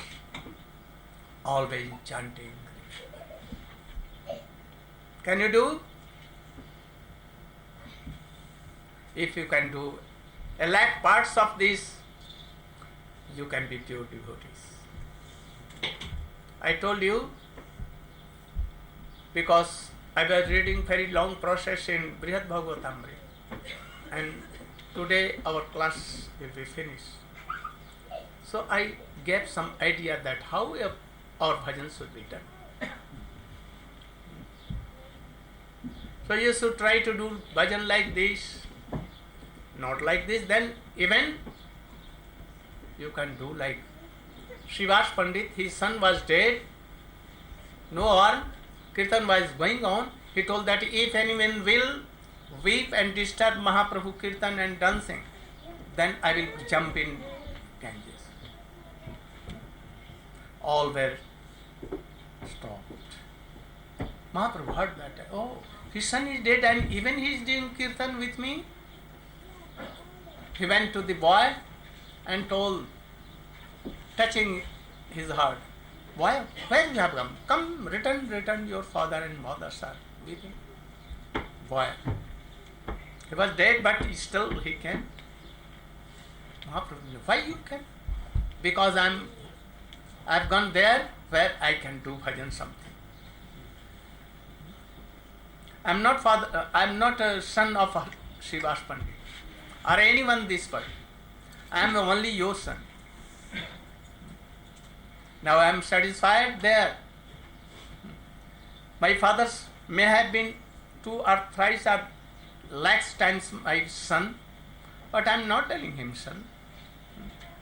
So in this world, only relation is with permanent relation with Krishna. All relation will go up after death.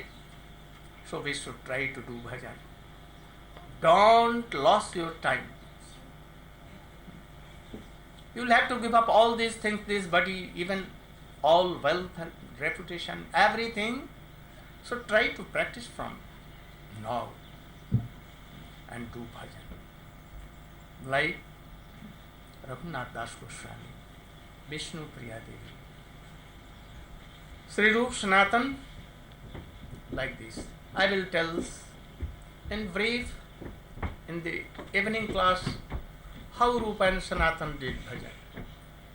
And if a sprinkle will come from them, then our lives will be successful. Try to follow. Whether you are in life, family life, or in renounced life, no harm. But try to do bhajan sincerely. Go on.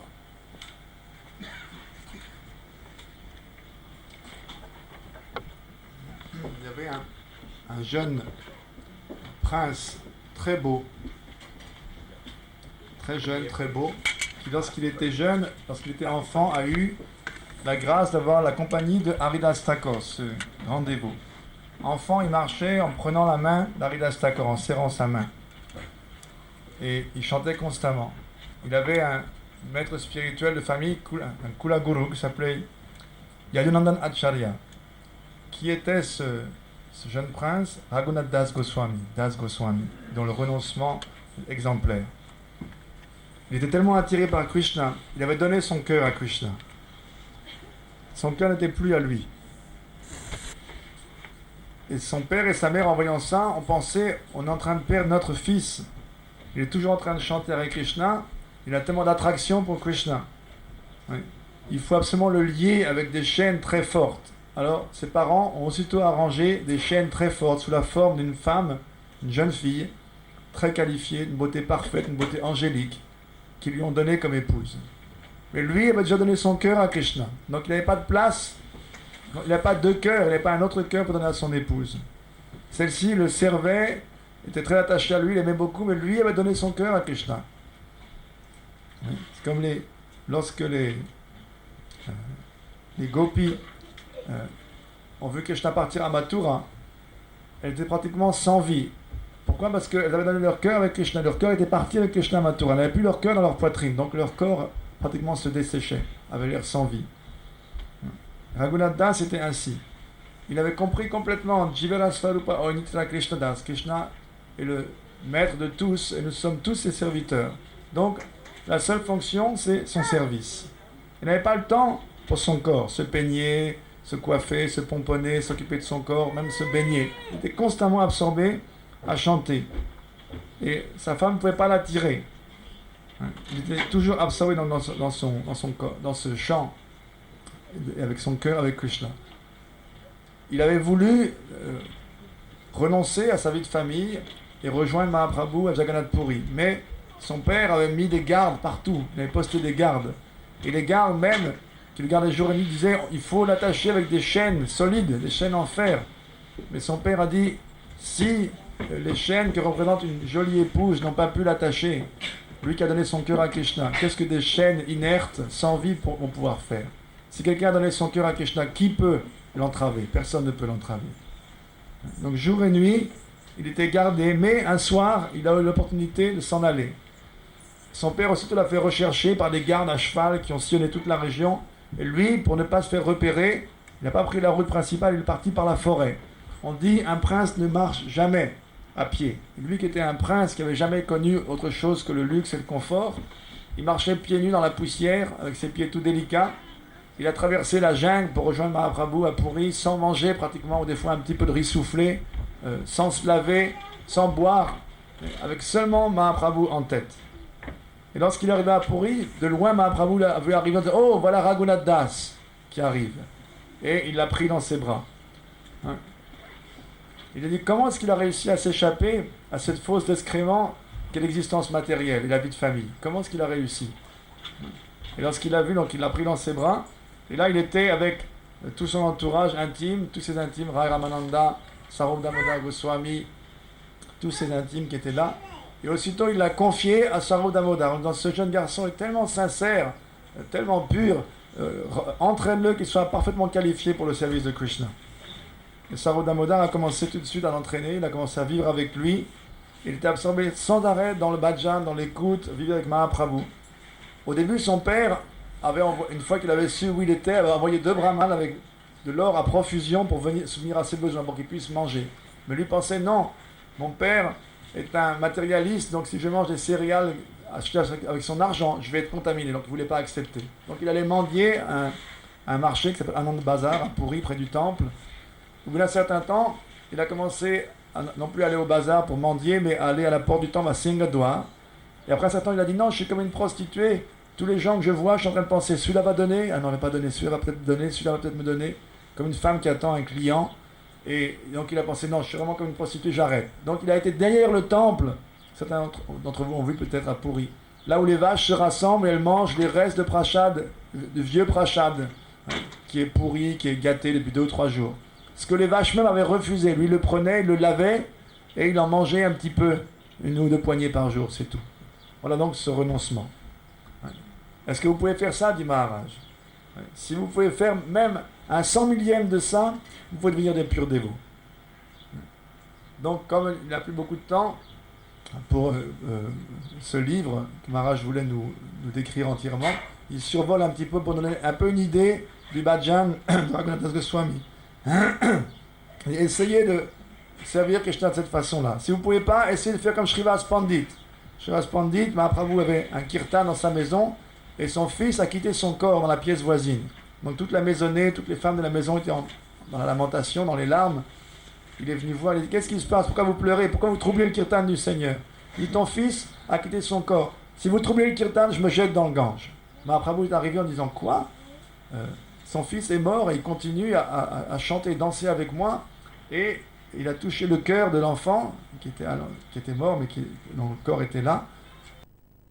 Et l'enfant a commencé à parler, à instruire en disant, il a demandé, pourquoi tu es parti? Il dit, parce que je suis parti pour pouvoir te servir. En fait, je suis le fils de personne, mais si tes parents sont là, non, j'en ai eu des centaines de milliers de parents. Quels parents? Je suis seulement ton fils à toi. Les parents, on en a dans toutes les vies. Mais je suis en fait seulement ton serviteur. Et Maharaj dit, il y a une seule relation en fait, c'est avec Krishna. Et ça, c'est l'exemple de ce fils qui enseignait cela. La seule relation, c'est avec Krishna. Après la mort, toutes les relations sont terminées. Oui. Donc maintenant, sans perdre un instant, on doit s'absorber dans le bhajan, dans l'adoration de Krishna, dans son service. Et un jour, on doit tout quitter, sa femme, sa famille, sa richesse, son corps, on doit tout laisser derrière. Donc dès aujourd'hui, on doit s'absorber dans le bhajan, comme Vishnupriya, comme Raghunath Das Goswami, comme Rupa Sanatan.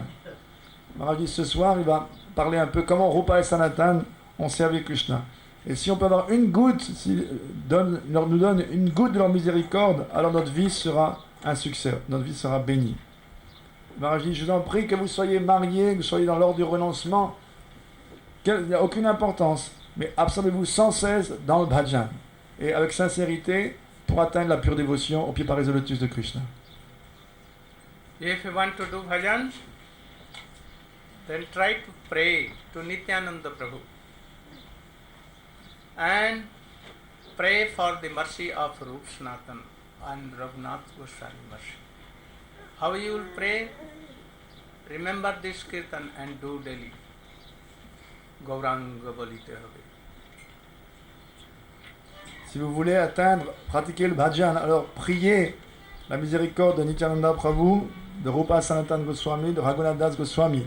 Comment? En chantant tous les jours le bhajan qu'on va chanter maintenant. By earnestly. Avec pleine sincérité.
Jugala Piriti Kave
Prabhu Nityananda Shri Advaita Gadadhara Shivasati Gaura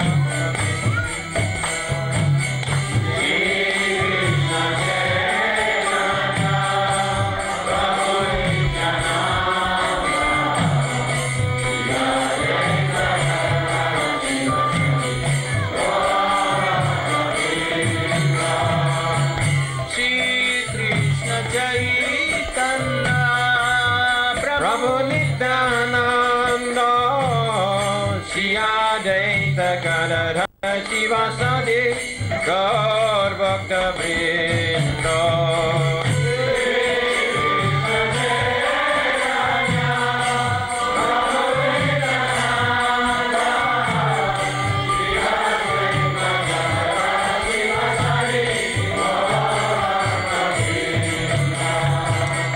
Jaya Rupa Sanatana Bhatta Raghuna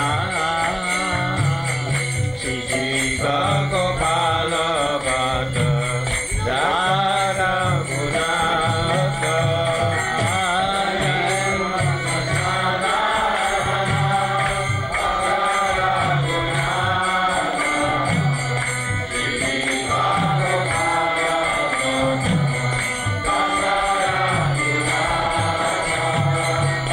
Hare Hare. Hare Krishna, Krishna Krishna, Hare Hare. Hare Rama, Hare Rama, Rama Rama, Hare Hare. Hare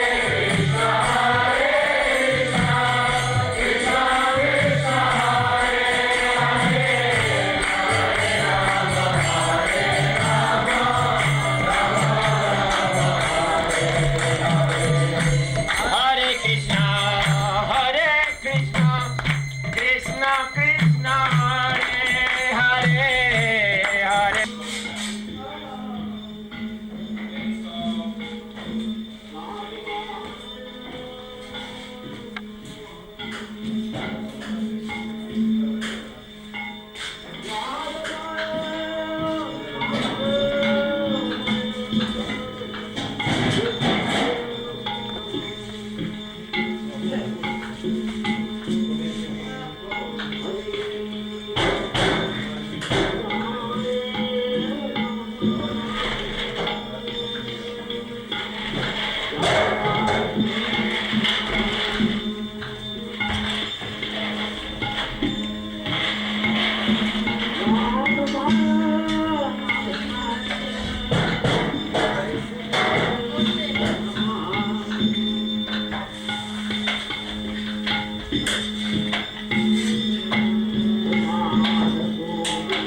Un sens secondaire.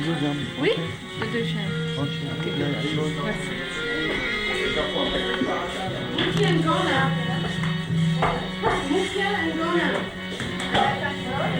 Primary and secondary.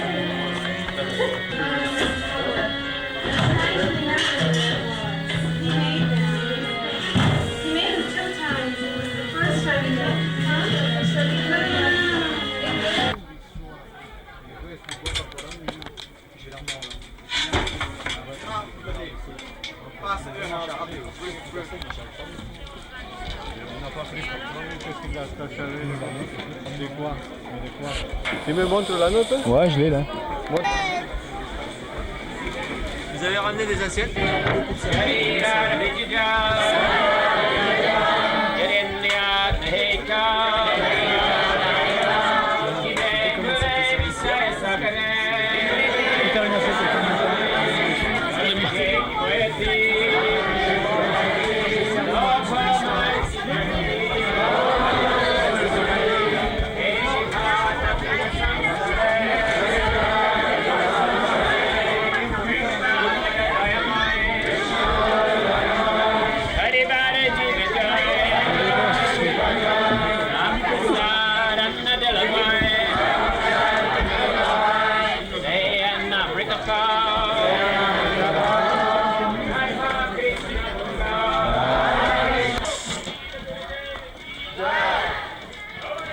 Arrivo!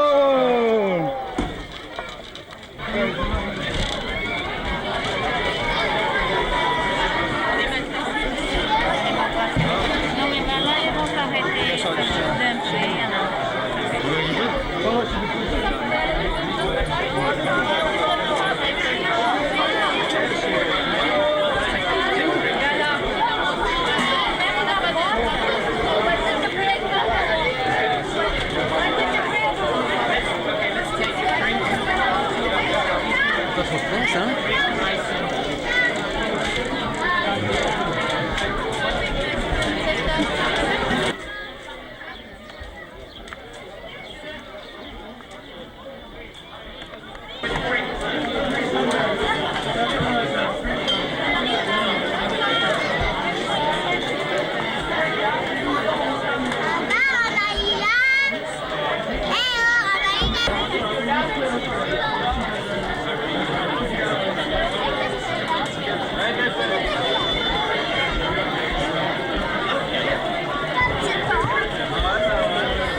Make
a little passage, then come.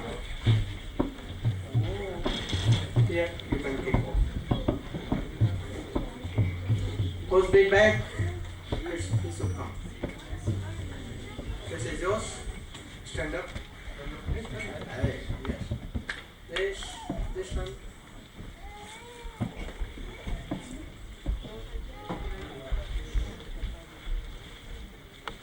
This one. This one.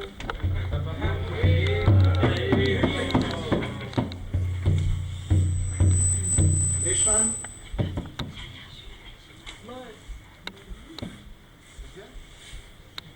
This one.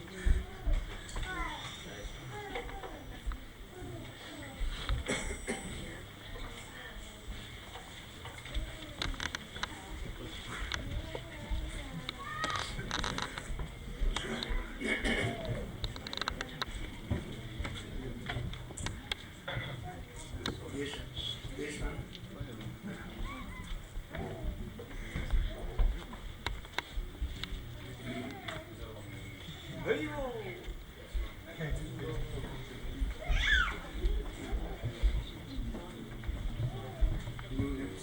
All the devotees who have been, New one, they should come in line. all the new devotees can come and Those who have not feedback. received their feedbacks. Et tous les dévots qui n'ont pas reçu leur chapa, ils doivent aller en ligne voir Maharaj.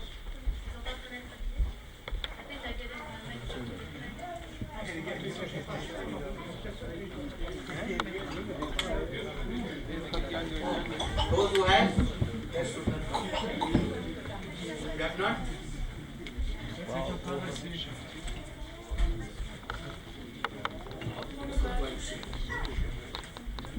They should come.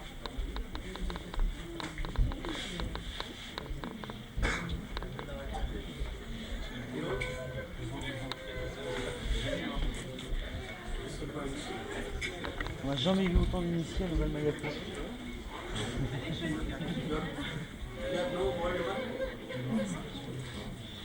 Je vais vite.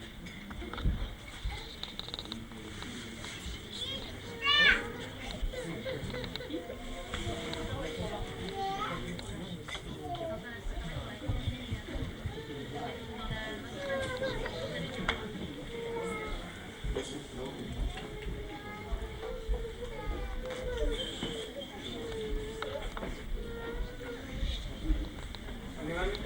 More?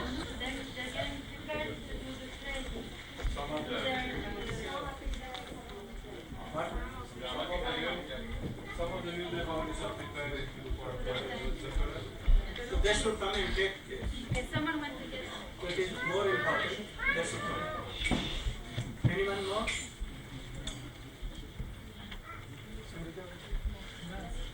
Anyone? You are taking initiation there? Yeah, small. Oh, your wife? Yeah. Anyone more? Here? You have so many? Anyone more? Okay. And they will come and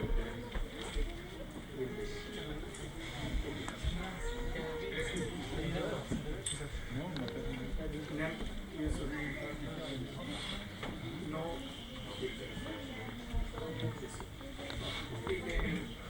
passion.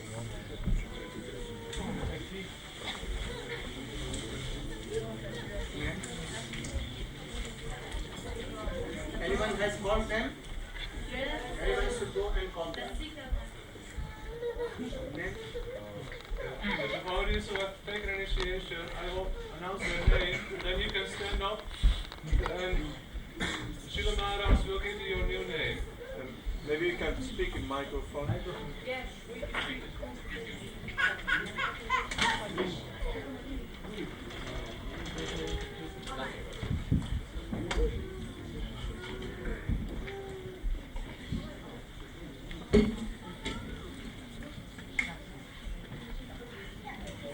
Bhakta Kuto. Yes, here.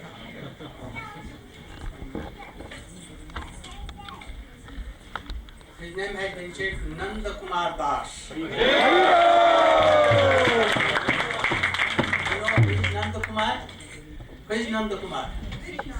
Krishna himself.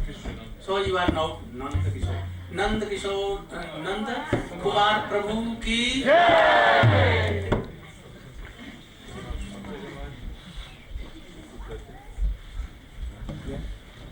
कौन कौन Srivas Thakur Das. Srivas name is so okay, so I can change only Srivas Pandit. More clearer to Chaitanya.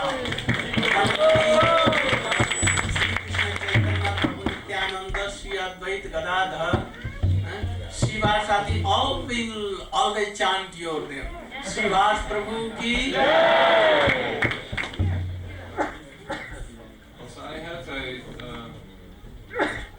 name if the devotees have difficulty understanding or how to write their name. They can get a little So then name you idea. should- Krishna Shakti, Didi. Who is Krishna Shakti? Oh, I have given your name, Krishna Prabha Dashi. Krishna Prabha means very near and dear to Krishna, always serving Krishna. So Krishna Prabha Dashi, the rays of Krishna.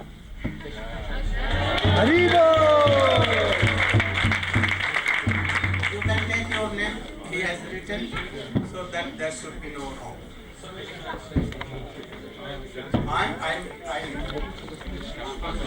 Where is Prabhu? Jantkar Prabhu should come.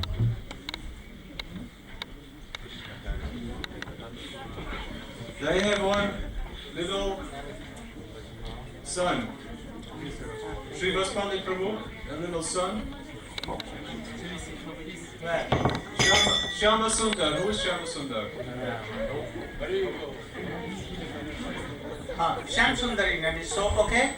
So I am not going to check. Shyam Sundar Prabhu ki.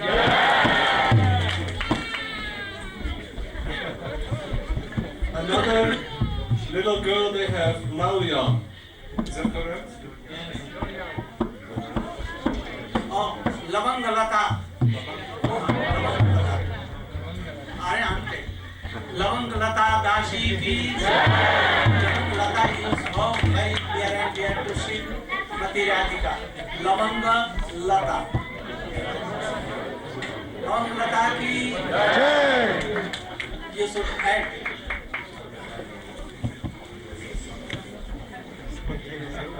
Sarvadashi Prabhu.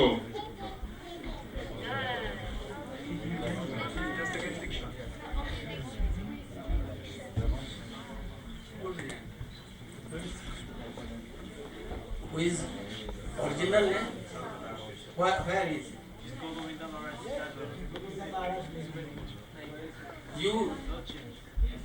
Your name? Sarvadashi. So, do you want to change this name or you want to keep it name? What? He wants to keep his name. Oh, so you can keep it. Oh, Sarvadashi.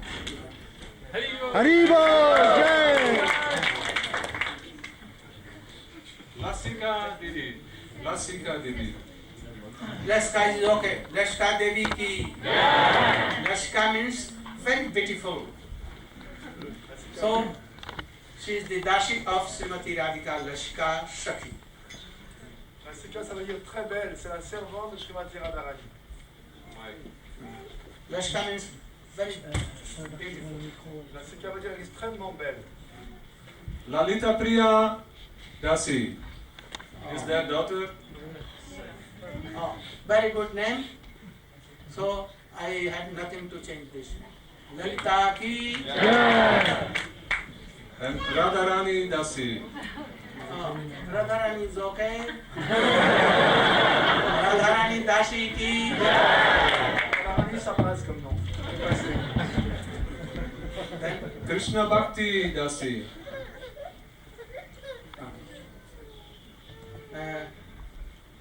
This name is okay. If you like, then it will be remain. So Krishna, yeah? Krishna. Krishna Bhakti ki. Lalita Saki Dasi. Very good name. Lalita Dashi ki. Ramananda Roy Das. Oh, very good. Ramananda Prabhu ki. Saranagati Dasi. Oh, very good. शरणागति दासी की Vishnu Jan. beautiful. Oh, very good name, but if you like what name I have suggested? You have suggested. Braj Mohan.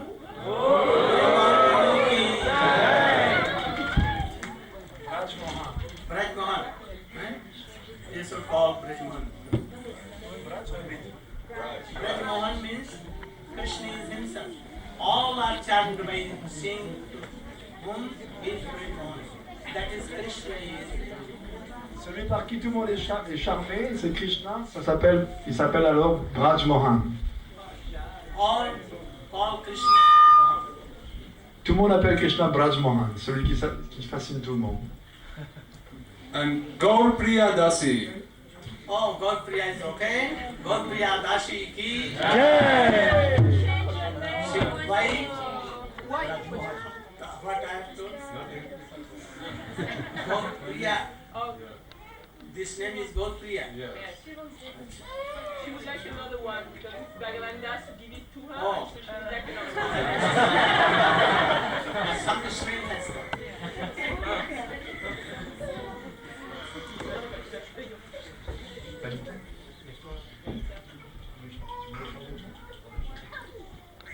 Krishna Priya, it may be. Krishna Priya Dashi ki. Chintamani Dasi. Very good. Chintamani Dashi ki. Natalie. Bhakti Natalie. No. Narayani Dashi. Narayani. The mother of Vrindavan Das Thakur. Narayani, c'est la mère de Vrindavan Das When she Thakur. was a little baby, she used to come to join the Mahasankirtan Ras in Shiva's Angan. Chaitanya Mahaprabhu always dancing there. And sometimes devotees used to give something to him, offer, and Mahaprabhu remnant used to give to Narayani. So Vrindavan Das Thakur came and from his home. So she is so glorious. Narayani Dashi ki. Lorsqu'elle était petite, elle assistait au kirtan de Srila Sangan, Srila Thakur. Mahaprabhu dansait, et lorsqu'on offrait du prashad à Mahaprabhu, elle avait des fois des restes de prashad. À cause de ça, Vrindavan Das Thakur, l'auteur du Srimad Bhagavatam, qui est glorifié dans les trois mondes, est devenu son fils. Donc elle est tellement glorieuse, Narayani. Samba. Who's Samba?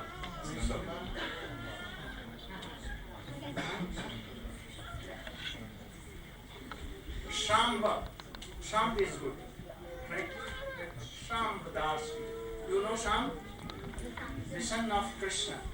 Very beautiful. Very energetic. He was Shamba. So Shamba Das ki.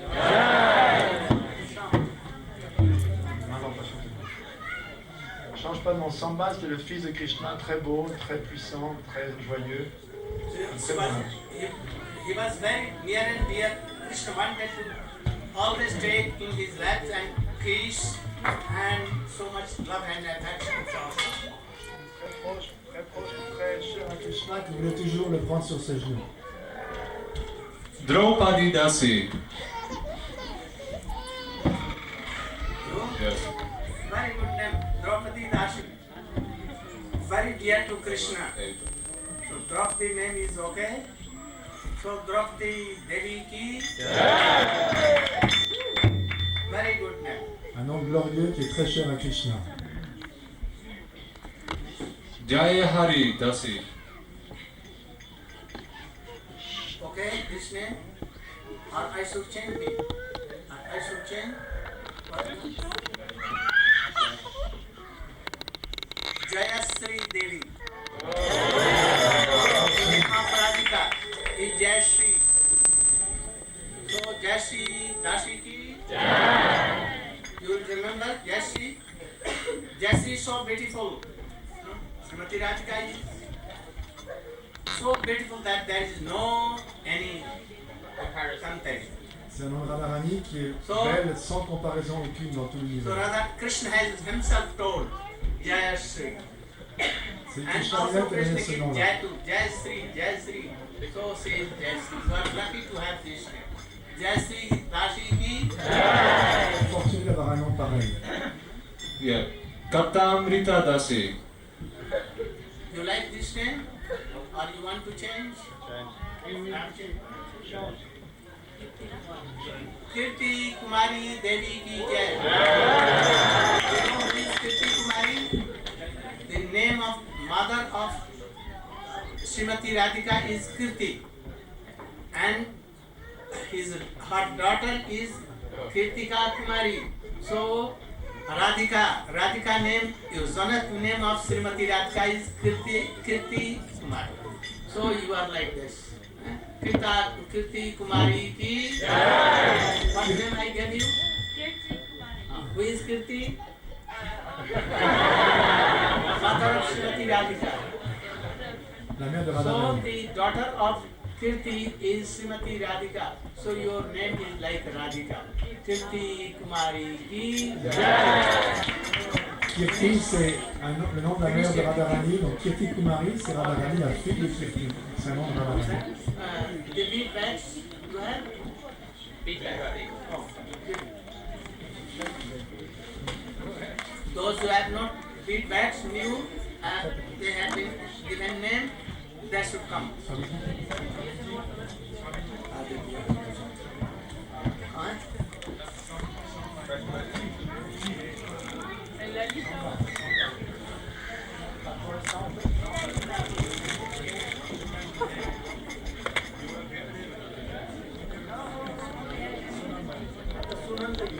Il ne peut pas changer. Alors, Rai Ramananda, il ne devra jamais le changer comme lui.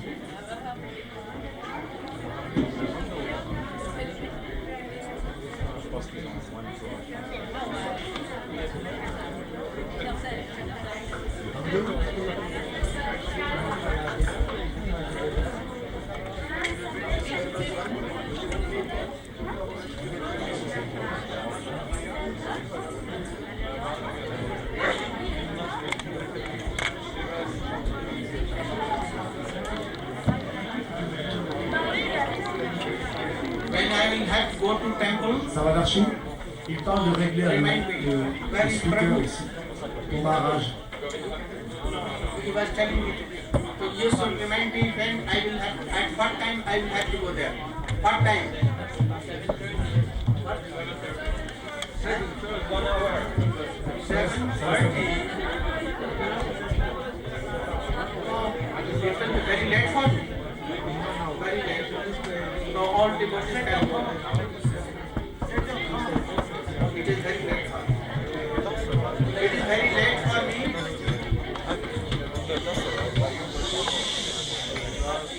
H. At Silence, 7:30 silence s'il vous plaît. Les enfants, silence s'il vous plaît. and I should return to because I will be upset.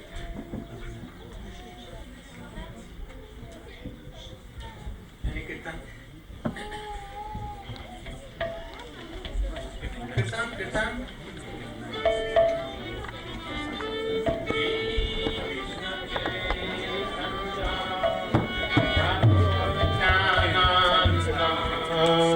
Shri Advaita Gadadhar Shivasari Gaur Bhakta Vrinda Shri Krishna Chaitanya Prabhu Nityananda Shri Advaita Gadadhar Shivasari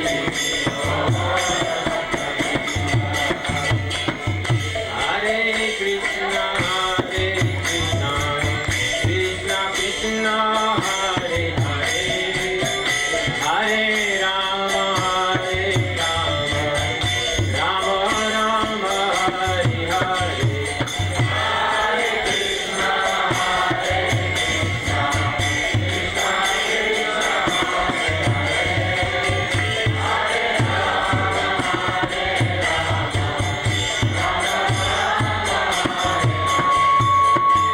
Hare Krishna, Hare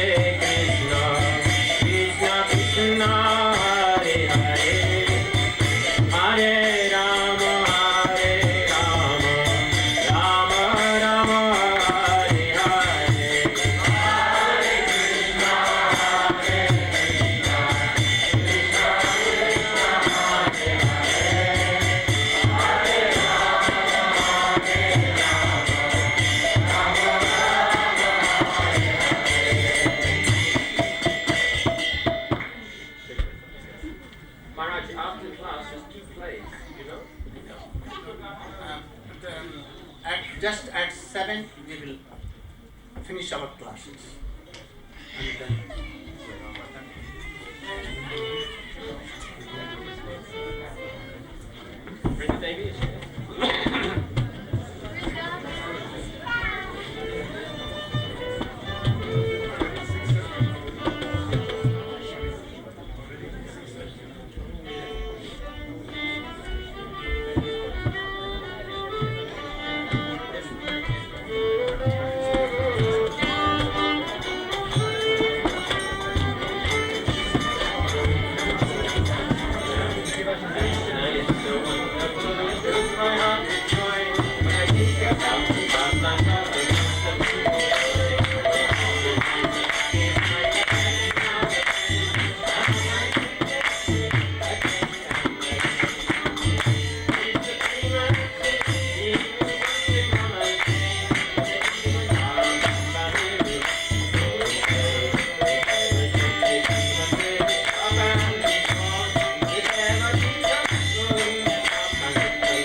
And his friends are demons too. This Krishna's going to kill us, so whatever shall we do? They put their heads together and they made a wicked plan. We'll take all the little children and we'll kill them if we can. Ah, but Krishna, he was safe, for he was out of cancer's way. With Nanda and Yashoda as the baby needed play. And the gopis and the cows and Balaram and everyone were most entranced in mental bliss to see his tiny son. Hare Krishna, Hare Krishna, Krishna Krishna, Hare Hare, Hare Rama, Hare Rama, Rama Rama, Hare Hare, Hare Krishna, Hare Krishna, Krishna Krishna, Hare Hare, Hare Rama, Hare Rama, Rama Rama, Hare Hare. Putana was a witch and she could fly through the air, and all the sinful ways of giving children she would dare. She put poison on her breast and made up her mind at once. She took the little Krishna before she got the chance. Now to show the little blonde, she was a witch in disguise. She was beautifully dressed with lovely face and lovely eyes. When Krishna sucked her breast, he snuck out the life as well. He kindly sent her home instead of sending her to hell. Hare Krishna, Hare Krishna, Krishna Krishna, Hare Hare, Hare Rama, Hare Rama, Rama Rama, Hare Hare, Hare Krishna, Hare Krishna, Krishna Krishna, Hare Hare, Hare Rama, Hare Rama, Rama Rama, Hare Hare. The whirling demon came and he picked up dust and stones, which Krishna tried to show them, and now the hideous stone. The demon carried baby Krishna high into the sky, but Krishna forced him down the way he tried his own to die. Now Yashoda picked him up and she pacified her mind. She thanked the Lord above for being so merciful and kind. She chanted names of God to protect the child from harm. She didn't know that very Lord was smiling in her arms. Hare Krishna, Hare Krishna, Krishna Krishna, Hare Hare, Hare Rama, Hare Rama, Rama Rama, Hare Hare, Hare Krishna, Hare Krishna, Krishna Krishna, Hare Hare, Hare Rama, Hare Rama, Rama Rama, Hare Krishna, Hare Krishna, Krishna Krishna, Hare Hare, Hare Rama, Hare Rama, Rama Rama, Hare Hare, Hare Krishna, Hare Krishna, Krishna Krishna, Hare Hare, Hare Rama, Hare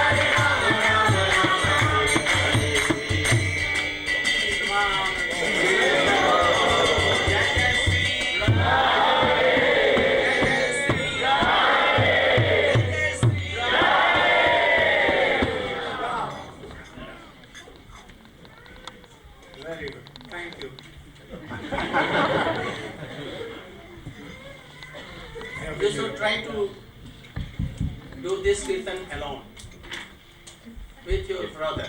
He will help you. Huh? Oh, his voice is so sweet and he never fears.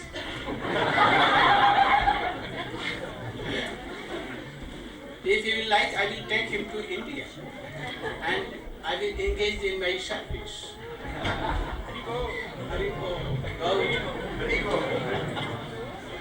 Can you cook for me? Cook? Maharaj, mon petit garçon tout intimidé, chante comme ça avec ta sœur, toi qui as jamais peur.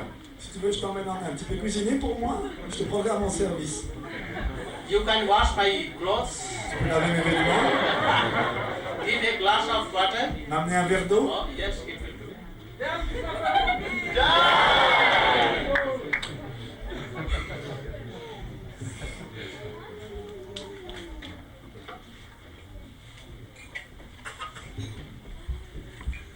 Namasistam manimupi Shachi putramatsa swarupam Rupamatasyagrajuri purim matvarim goshtavatim Radha kundam girvarmaho radhika mathavasam Prapto jasya pratiti kripaya Sri gurum tang natosmi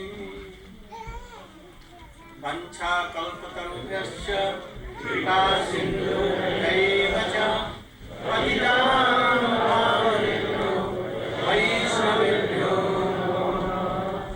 Namo Mahapatanjaya Krishna Prema Pradayate Krishnaya Krishna Chaitanya Gaurabhishe Namaha He Krishna Karuna Sindhu Dinabandho Jagapate Gopesha Gopikakanta Radha Namostute Tapta Kanchana Gaurangi Radhe Radheshwari Vishwanusute Devi Pranami Haripriye Bhaktya Vihina Yaparata Lakshai Cheptvasya Kamadi Tarangamatne Kripamayim Tvam Sharanam Prapanna Brinde Namaste Charanarabindam Brinde Namaste Charanarabindam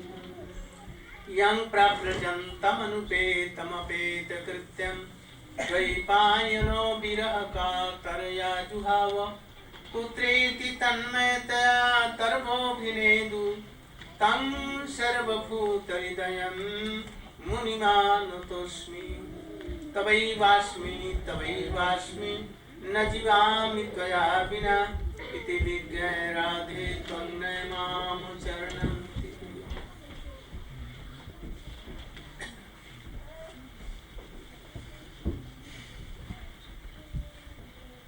I'm so happy that not only French devotees but all over Europe, especially from England, so many devotees are here. I want to give thanks to Gopinath Prabhu, French Gopinath. I want to give so many thanks to this Prabhu. What name? Arishi, yes. Bindu Madhav Prabhu. To Sarvadashi Prabhu. Vaikuntha Prabhu. And all other devotees, especially to Jayalakrit. Also to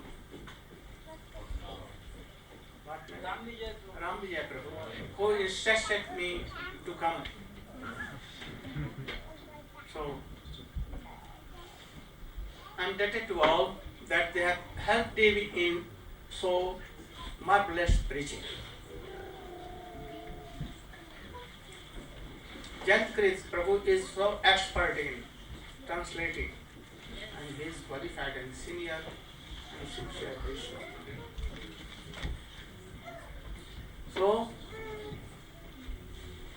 I am so much happy. I wanted that a gathering should be there of devotees. So, all the devotees have come here. And I think that they are all happy and all inspired as they were inspired in the time of Swamiji. They remind me Swamiji. So I prayed them, I requested them. This light, this flame should not be distinguished. It should remain. I told this Prabhu, Jantat Prabhu and the Sannyasi Prabhu, Bhakti Shah, and all other I have requested. And the Prabhu, Prabhu and also who is the in management of festival of I have requested them all. They will help. Sometimes it should be here, sometimes in South France, sometimes in North. Some kirtan should be gone, like at the time of Swamiji. And also, sometimes I will send any good Vaishnava. Sometimes Navdeep Prabhu may come. Sometimes Shyamrani will come. Sometimes myself, Urokam Prabhu, or my brahmacharis will come. Sometimes I will also come. If he will tell me that I may come in next year also, but devotees will be like these are more than this. So I am always happy to help them all. But this light should not be gone, extinguished. This light should be Nagar Sankirtan and some Harikatha time to time. Especially on Ekadashi, you can assemble anywhere and this Prabhu or any Prabhu, they can give classes. Now I am coming to the subject that how we will do sadhana bhajan.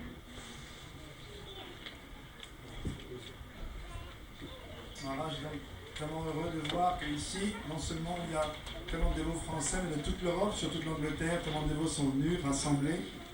Je veux remercier Gopinath du Canada qui a beaucoup œuvré pour sa venue, Samadarshi Vaikuntha Prabhu, Bindu Madhava qui a bien organisé, Ramija qui a tellement insisté pour qu'il vienne et qui a fait que cette tournée de prédication pour Maharaj était un succès. Il est très heureux d'être ici. Il voulait un rassemblement de dévots. Et je pense que, Maharaj dit, je pense que tout le monde est heureux. Je vois ici tout le monde inspiré comme du temps de Swamiji, tout le monde heureux comme du temps de Swamiji. Vous me rappelez d'ailleurs tous Swamiji, de vous voir tous comme ça rassemblés, ça me rappelle votre Srila Prabhupada. Et s'il vous plaît, ma requête, c'est que cette lumière, ce flambeau qui est en train de brûler maintenant, qui nous réjouit tous, que ce flambeau ne s'éteigne jamais. Que la lampe ne baisse pas, la lumière de la lampe ne baisse pas. Maharaj dit cette image.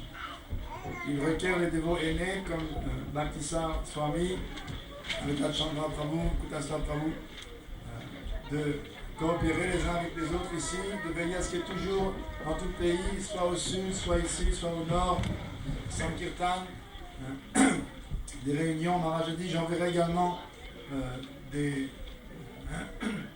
brahmacharis, des bons dévots.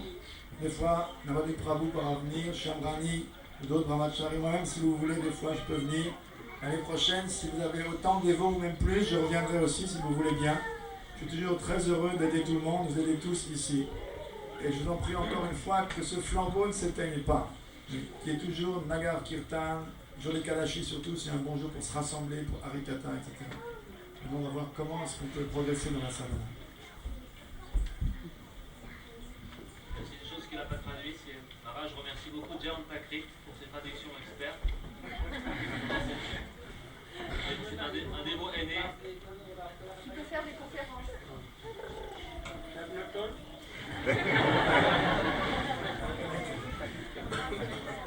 You are now by proxy, so you can serve.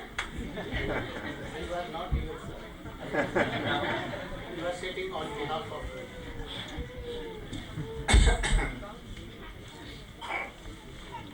Once a devotee came from Vrindavan to Jagannath.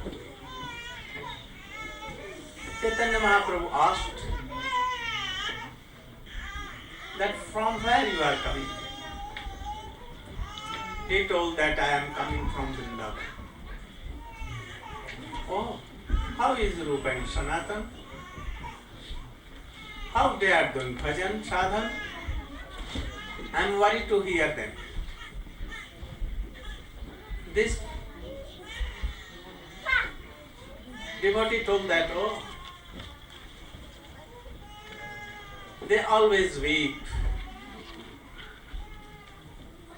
always chant name regularly. Sankhya purvaka nama ganati kala avasani krito nidrahar vihar kadi vijitau chatanta dinau chajau Radha Krishna Gunashpate Madhurnande Sammohito Vande Rup Sanatano. Oh, they were like a king, so much wealthy. They were the prime ministers of the king in Bengal. They left everything. They became like poor, like street beggar. They never take anything. No sleeping night. Sometimes 24 minutes, sometimes never. What they take? They take gram, you know. Chana. Chickpeas. Fried. Roasted. Roasted. Roasted means? On fire. Without ghee and without sugar or anything. Sometimes 1/4 of a chapati. They don't use salt, sugar, nothing for taste. Always lamenting and repenting for oh Krishna, oh Krishna. Oh Lalite, oh Vishakhe, where you are always weeping and weeping. Sometimes in Vrindavan, sometimes in Radhakund, sometimes in Bhandirvan, sometimes near Bansivat, sometimes near Jamuna.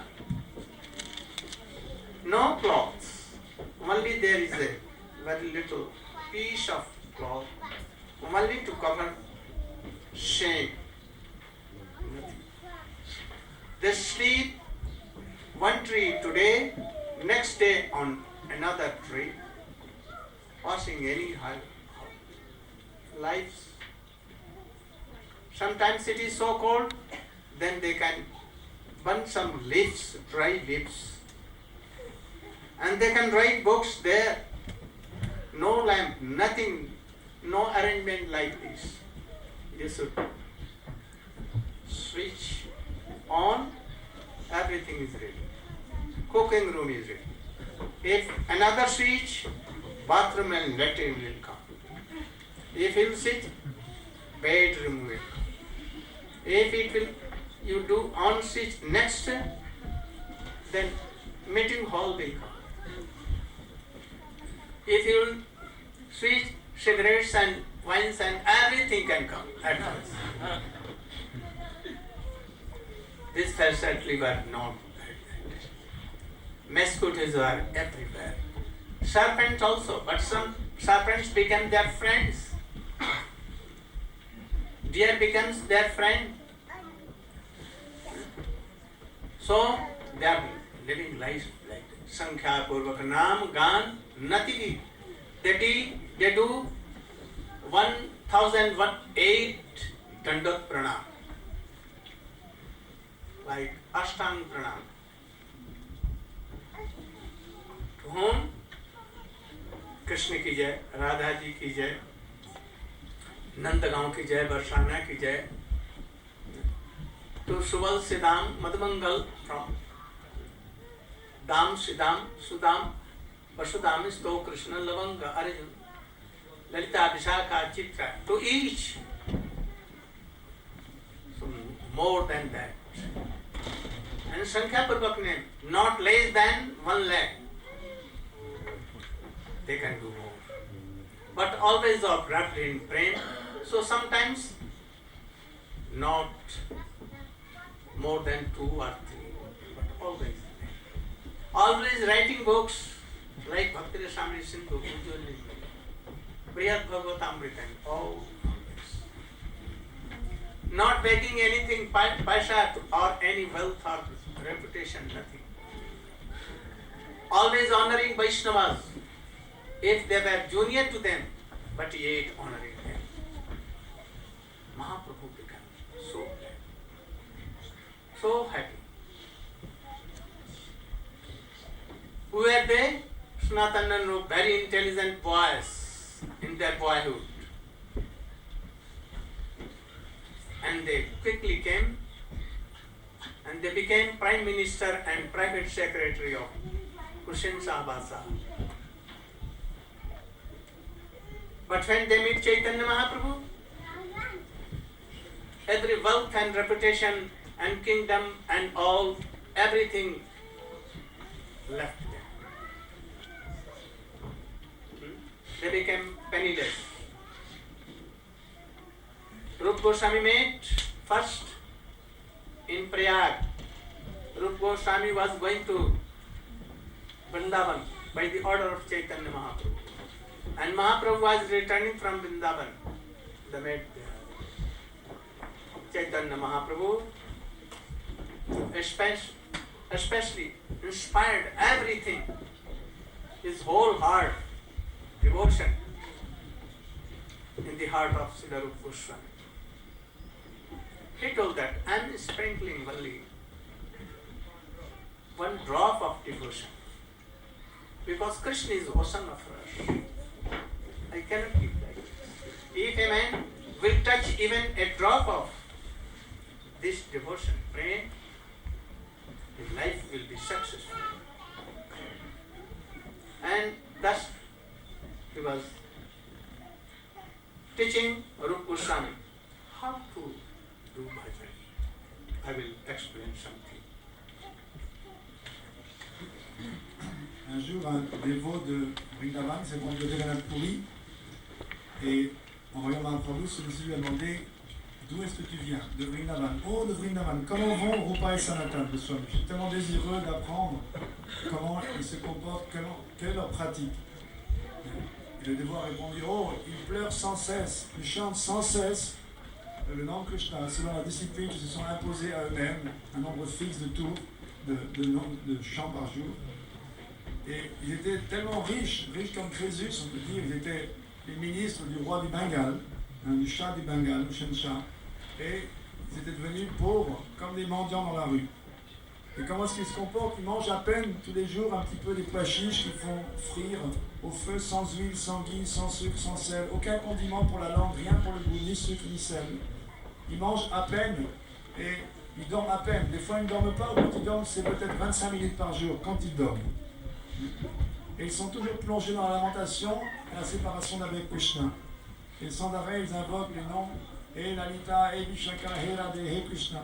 Parfois, ils sont sur le bord de la Radhakund, de Shyamakund, à Vrindavan, à Bandiravan, à Bamsivat, sur le bord de la Jamuna, constamment. Et ils ne portent pratiquement pas de vêtements, juste un pagne pour couvrir leur nudité autour de leur rein. Ils dorment tous les jours sous un arbre différent. Mais malgré ça, ils écrivent constamment. Même quand il fait très froid, ils allument un feu avec des feuilles. À la lumière du feu, ils écrivent. Pas comme ici, on allume un bouton, la lumière jaillit. Dans le séjour, un autre bouton, la salle de bain, il y a la lumière, un autre bouton, la bibliothèque s'allume, un autre bouton, le frigidaire s'ouvre, il y a les cigarettes, le bar s'ouvre, il y a de l'alcool, tout est prêt. Rien de tout ça, aucun arrangement.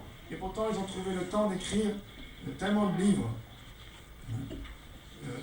Il y avait des moustiques partout, c'était infesté de moustiques, de serpents, mais même les serpents sont devenus leurs amis. Les daims, les biches sont devenus leurs amis. Tous les jours, ils offraient au moins 1008 d'Ahmedabad. À qui? À Radha Krishna, aux gopis, aux pâtres, aux lieux saints, Bhajanam Underground, constamment. Et ils ne chantaient pas moins de 100 000 noms minimum par jour, ce qui correspond à 64 tours de japa si on le fait sur un japa malin. Ils chantaient constamment, ils étaient toujours 2 ou 3 à converser, à échanger sur les divertissements de Radha et Krishna. Ils ont écrit des livres merveilleux comme le Bhaktira Samhita Sindhu ou Srila Namani et tellement d'autres encore, on cite juste 2 au passage. Ils ne mendiaient même pas pour leur nourriture, ils étaient constamment absorbés dans Premaras, à goûter le pur amour de Dieu. Lorsqu'il a entendu ça, Mahaprabhu était très très heureux. Parce que qui étaient ces Rupa et Sanatan précédemment? Ils étaient des jeunes gens très intelligents qui ont été introduits à la cour du Shah de Bengale et qui sont devenus très rapidement ses ministres. Mais dès qu'ils ont entendu parler de Mahaprabhu, tout de suite, ils ont renoncé à cela comme si c'était insignifiant. Et ils ont pris la vie du mendiant, ils se sont retrouvés sans le sou du jour au lendemain. Rupa Goswami est le premier qui a rencontré Mahaprabhu. Il a été instruit par celui-ci à Prayag, sur les bords du Gange, parce que Mahaprabhu revenait de Vrindavan. Donc il l'a rencontré et là, il a infusé dans le cœur de Rupa Goswami toutes ses propres conclusions, ses propres sentiments et attitudes de service dévotionnel envers Krishna. Et il lui a dit, je te donne seulement une goutte, que je t'aide un océan de nectar, une goutte suffisait. Que si une goutte de Premaras rentre dans le cœur de quelqu'un, sa vie est un succès complet. You know that this is not only one word. There are lakhs and lakhs and crores of words in one whole of Karnadeshai Vishnu's hair hole. Understand? Skin hole, yes. So in whole body, in all holes, how many words? You cannot imagine. In these words, there are so many kinds of jeev. They are in various kinds. So many animals, so many birds, so many water. Aquatics. So many. Among them, human body, the souls which are in human body, very few. But among them, few are human. Though they are in human body, 2 legs, mouth and this, but actually they are like animals.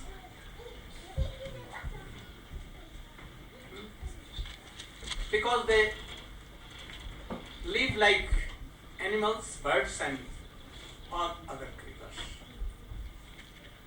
It has been told in our Purans.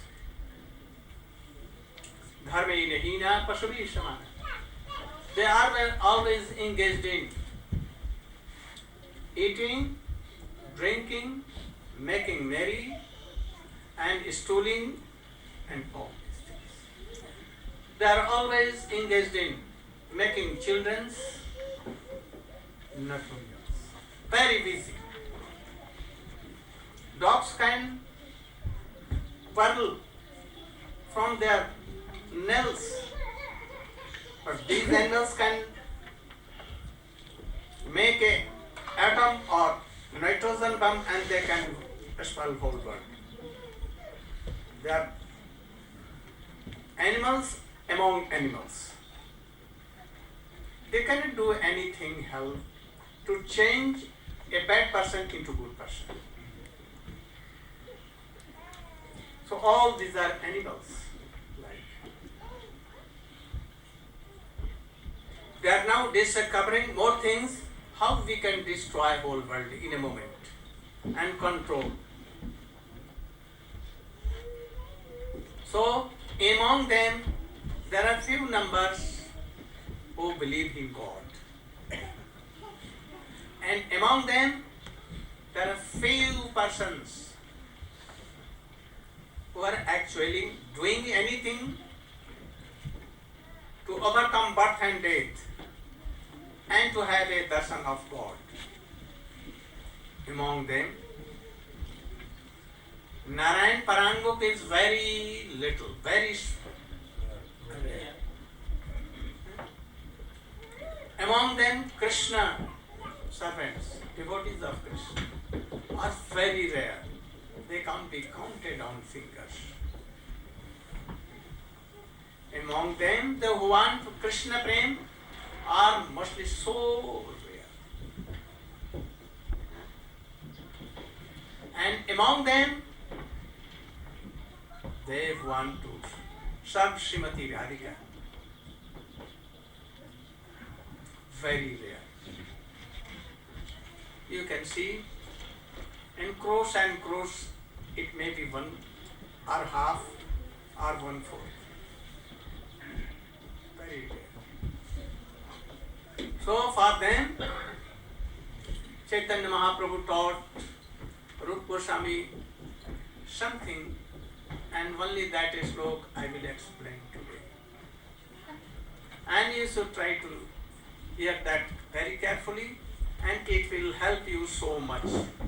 It is the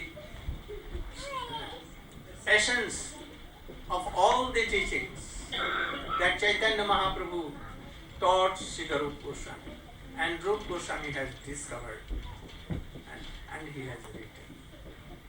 So I will explain only that. And you should try to follow. Go on. Vous savez qu'il n'y a pas que ce monde, qu'à chaque instant, des millions d'univers sortent de chaque pore de la peau de Mahavishnu. Dans ces univers, il y a d'innombrables jivas qui sont dans différentes conditions. Sous forme humaine, très peu. En fait, il y a tellement d'animaux, tellement d'oiseaux, de bêtes aquatiques. Parmi eux, rares sont ceux qui ont une forme humaine. Et parmi ceux qui ont un corps humain, très rares sont ceux qui sont vraiment des humains, parce qu'ils sont deux pattes, mais deux jambes plutôt, mais en fait ce sont deux pattes, ce sont des animaux à deux pattes. Ce sont des êtres humains, mais en fait ils sont des animaux de par leur comportement. Pourquoi est-ce qu'on dit ça? Parce qu'ils vivent comme des animaux. Le Purana dit ça. Si quelqu'un ne suit pas les principes du Dharma, au contraire il s'adonne aux principes de l'irreligion, bien qu'il ait un corps humain, il est simplement un animal. Mais en fait ils sont des animaux parmi les animaux. Ils font simplement que boire, manger, s'accoupler, se défendre, produire une progéniture innombrable. Même les animaux font cela. Les animaux, eux, se battent avec leurs ongles et eux se battent avec des moyens maintenant qui visent à la destruction du monde entier. Ils font sans arrêt des découvertes nouvelles qui peuvent faire disparaître toute la population du monde en un clin d'œil. Parmi tous ces gens-là, il y a tellement peu d'êtres humains qui croient en Dieu. Parmi ceux qui croient en Dieu, tellement peu, en fait, s'efforcent de surpasser la mort et la renaissance. Et encore parmi ceux-là, tellement peu essayent d'avoir le darshan de Dieu. Parmi ceux qui adorent Dieu, sous la forme de Narayana, ils sont très peu nombreux. Et parmi ceux qui adorent Narayana, quelqu'un qui adore la forme originale de Narayana, Mula Narayana Krishna, sont encore plus rares que cela. Parmi ceux-là, ceux qui sont dévots de Krishna sont encore plus rares. Parmi ceux-là, ceux qui veulent servir Krishna Prem, l'amour de Dieu, sont rarissimes. Et parmi ceux-là, ceux qui veulent servir Srimati Radhika sont encore plus rares que cela. Plus que rarissimes, je ne sais pas comment on dit en français. Donc, parmi des dizaines de millions, il y en a peut-être un qui recherche cela, le service de Srimati Radharani. Un, ou peut-être même pas un demi ou un quart de personnes, même pas une personne sur des dizaines de millions.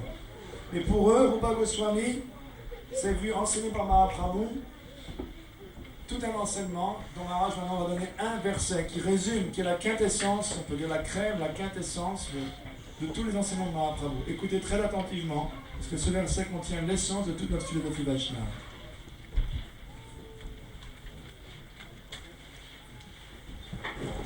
This Rupa Goswami has written in his Nectar of Instruction.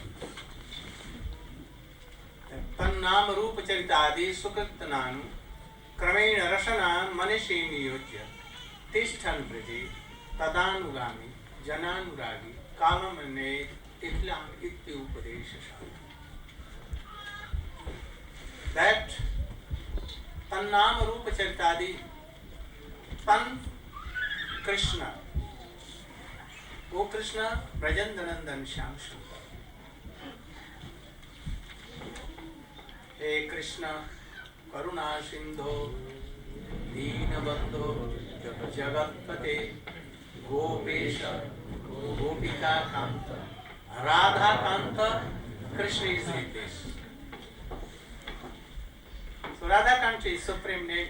Radha Kanta, Radha Ramana, Radha Nath, Radha Rashbihari, Radha, all this. Radha Ramana.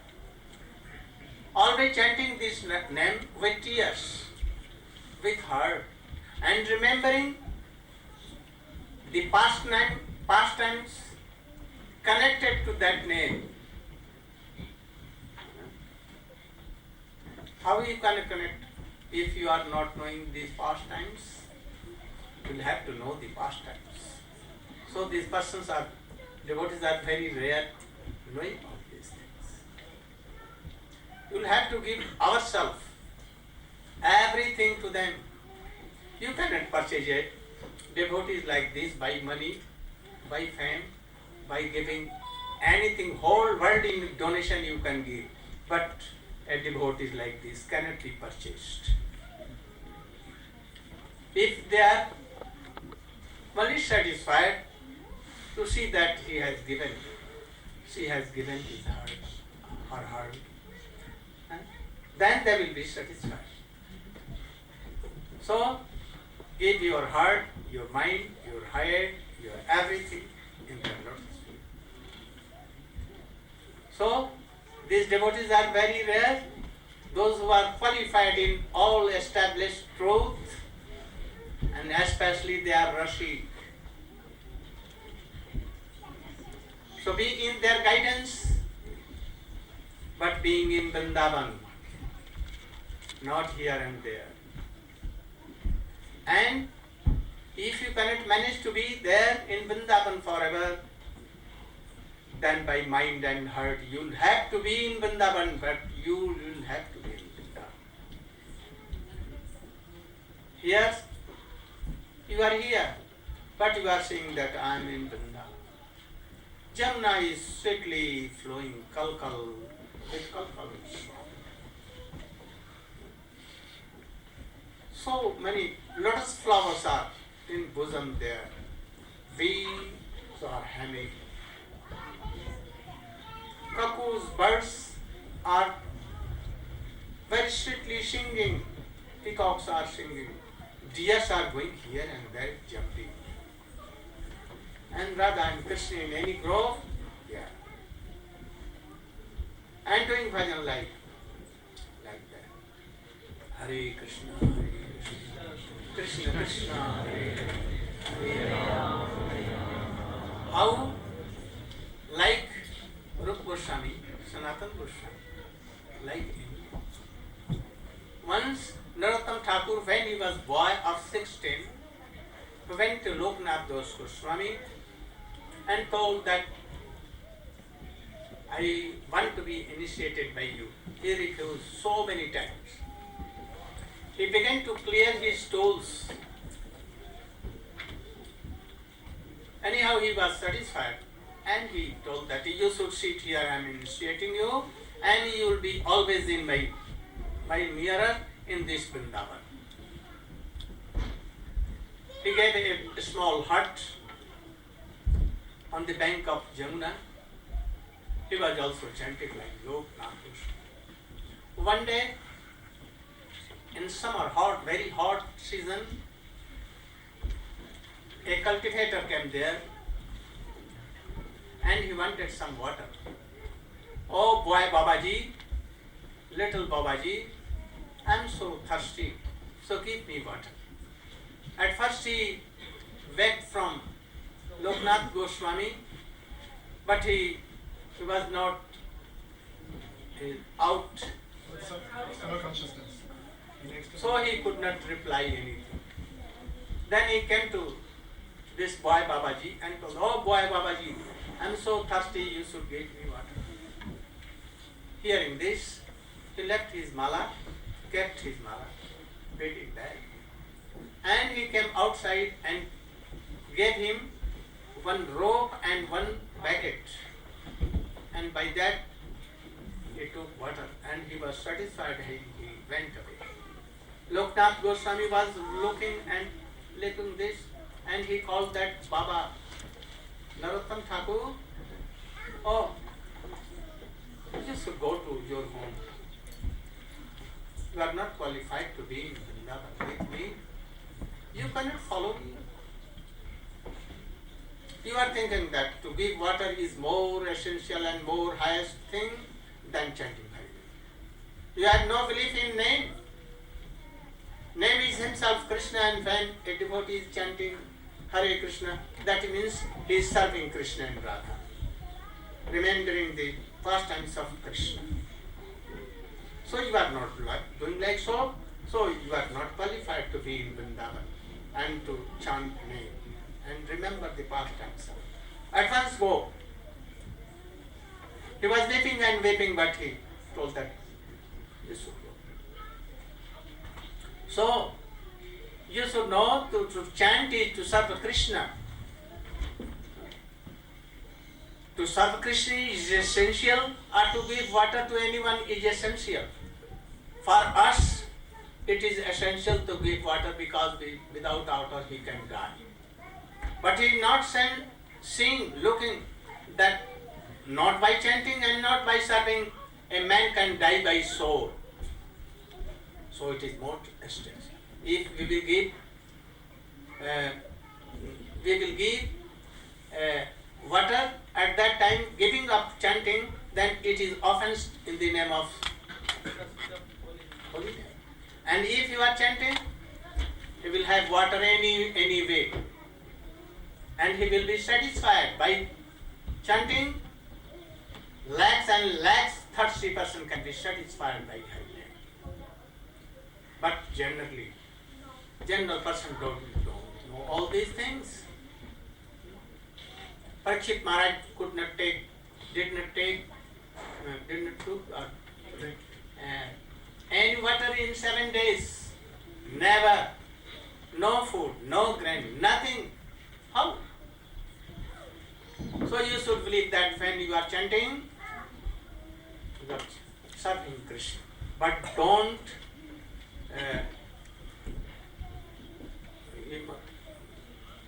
if you are saying that a devotee has come and he is hungry and he wants water, and you are seeing and thinking that he is thirsty, then you will have to be. So you should be like Loknath Goswami. He is qualified to be in Vrindavan. We are not. Because we are seeing that he is thirsty, he is in problem, he is in this problem, he is in this problem. Now we are devotees. If a very beautiful lady of 16 will come, I am helpless, I am orphan, my father and mother have died, there is none to look after me, I pray you that you should support me. Oh yes, no harm, you should come to me and you should serve me and I will support you and you should do bhajan. Then what will be done? They will go both to heaven. This is not the practice. So we should follow that. Any good guidance, like Rupa Goswami, Sanatana Goswami, or any Goswami, like Bhakti Vinod Thakur, Srila Prabhupada, Vaishnava Thakur, in them guidance and being anywhere in this world, if you are qualified to go in Vrindavan, be in Vrindavan, or if you are not qualified, if you have so many desires, don't go to Vrindavan. Only go and see and then return. And if you have no desire at all, only to serve Krishna, then you can be. And not so many desires, then keep their desires here in parish and you can go. Otherwise no. Otherwise they will disturb and you can make so many offenses. Vrindavan is not a place to give birth to children. For this, nothing. Only for pure devotion. So in the guidance of Vaishnava like that, always chanting and remembering, chanting Krishna in so high class of some name, always remembering the pastimes of Krishna. to chant always Hare Krishna. This is the essence of all the teaching. So you should try. If you cannot go to Vrindavan, you should be anywhere to your homes. And from here, at the time of chanting, you should see that I am in Vrindavan. And pray for Rupa Goswami, Srila Chaitanya Mahaprabhu, Nityananda Prabhu, Baladev Prabhu, that they should be merciful. That any day I should be qualified to go in Vrindavan and chant there.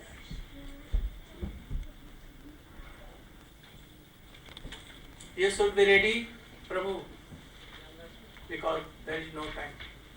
At once. Dans l'Upadesh Amrita de Rupa Goswami, il y a un verset qui est le 8e verset qui commence par Tamnama Charita, Rupa Charita dit. On termine par Iti Upadesha Saram, l'essence, la quintessence de tous les enseignements de Rupa Goswami. Il faut constamment chanter le nom, se souvenir de la forme et du divertissement de Krishna. Quel Krishna? Vrajananda Krishna. Krishna de Vrindavan. Radha Krishna, Radha Raman. Se souvenir constamment d'eux et relier les noms et les divertissements. Qu'est-ce que ça veut dire? Savoir quel divertissement correspond à quel nom. À chaque nom, Krishna correspond à un divertissement. Comment est-ce qu'on peut faire ça si on n'est pas sous la guidance, ou plutôt, si on n'est pas sous la direction, si on ne suit pas les directives de quelqu'un qui est extrêmement qualifié dans ce domaine-là? Quelqu'un qui connaît, qui est un Rasik Vaishnava, quelqu'un qui connaît toute cette science. Une telle personne ne peut pas l'acheter, même avec tout l'or du monde. La seule chose avec laquelle on peut l'acheter, c'est si on donne son cœur. Donc, il faut offrir son cœur, son mental, au pied par les lotus d'une telle personne. Très rare, quelqu'un qui est expert ainsi, qui est Rasik. Et on doit habiter également à Vrindavan. Si on n'est pas possible, s'il n'est pas possible de s'y rendre physiquement, au moins mentalement, d'aller à Vrindavan. De vivre à Vrindavan mentalement. Maharaj ferme les yeux en disant, en méditation, fermez les yeux, vous voyez la Jamuna qui coule avec un doux bruissement. Elle se part de fleurs de lotus. Il y a les coucous qui se mettent à chanter sur plusieurs tons, les pans, les biches. Et dans un bosquet, il y a Radha Krishna qui est un divertissement. Ouais. Il faut faire son bhajan, son adoration Krishna, son chant, avec cette mentalité de service. Comme l'ont fait Rupa et Sanatana Goswami. Maharaj raconte une histoire un jour. Un jeune homme, une famille princière, Narottam Das Thakur, il avait 16 ans à l'époque, il s'est rendu à Vrindavan, il a approché un grand saint, Lokanath Goswami, et il a imploré, s'il vous plaît, acceptez-moi comme disciple. Plusieurs fois, Lokanath Goswami l'a rejeté.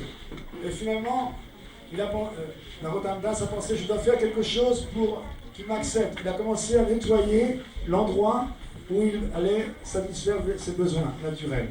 Il a commencé à le balayer, à revenir avec des fleurs. Et finalement, Lokanath Maharaj l'a appelé, l'a accepté comme disciple. Il a dit, assieds-toi près de moi, tu peux rester ici à Vrindavan, bâtis-toi une petite hutte à côté de la mienne.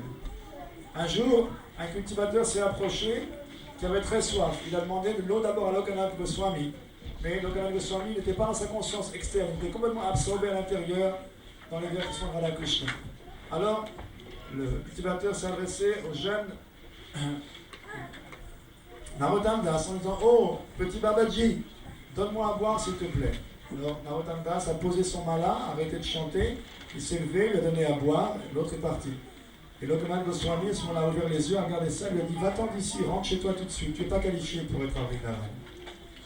Tu es en train de chanter le nom de Krishna, qui est la chose la plus haute, tu penses que donner de l'eau à quelqu'un, c'est plus important que chanter le nom de Krishna, c'est une offense. Va-t'en d'ici, tu n'es pas qualifié. Narottam Das était en larmes, il l'a rejeté. Tu n'es pas qualifié. Tu ne peux pas faire ça. Il faut apprendre quelle est la valeur du chant, du nom. Est-ce que chanter est plus important ou est-ce que donner de l'eau à quelqu'un à boire est plus important? Parce qu'on peut dire, mais cette personne, si elle n'avait pas bu de l'eau, elle serait morte. Il y a également une chose qui s'appelle la mort de l'âme. S'il n'y a pas de bhajan, si on ne chante pas le nom de Krishna, si on arrête de penser à Krishna, c'est comme la mort de l'âme. Si on chante, tous les êtres seront satisfaits. Et si on ne lui donne pas d'eau, il obtiendra de l'eau de toute façon par quelqu'un d'autre. C'est pas qu'il va mourir de soif. Krishna fait tous les arrangements. Et on doit donc comprendre ça pour expliquer l'importance capitale du nom. Lorsqu'on chante le nom de Krishna, Krishna est là présent, c'est un service direct à Radha et Krishna. Et si on n'a pas cette mentalité, on n'est pas qualifié. On m'a dit, devenez comme Lokonath Goswami, qualifiez-vous de cette façon-là. Et maintenant, on en est à quel niveau? On n'est pas du tout comme ça. Si quelqu'un vient demander de l'eau, on ne va pas comprendre que c'est plus important de chanter que de donner de l'eau. Si maintenant une Sorasi, une jeune beauté de 16 ans arrive en disant « Oh monsieur, je suis orphelin, je n'ai plus rien, personne pour s'occuper de moi, s'il vous plaît, donnez-moi un refuge », on va lui dire « Oui, bien sûr, viens ma grande, viens, on va s'occuper de toi. » Et qu'est-ce qu'on va faire? On va s'occuper d'elle tellement bien qu'on va leur en faire avec elle. Donc, ça, ce n'est pas de cette façon-là qu'on va arriver au but de la vie spirituelle.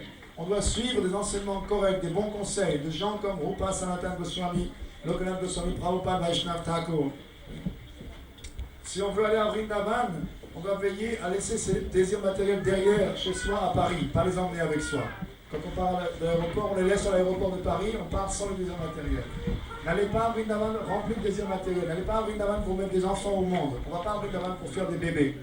On va à Vrindavan pour se détacher du monde matériel et pour cultiver la pure conscience de Krishna.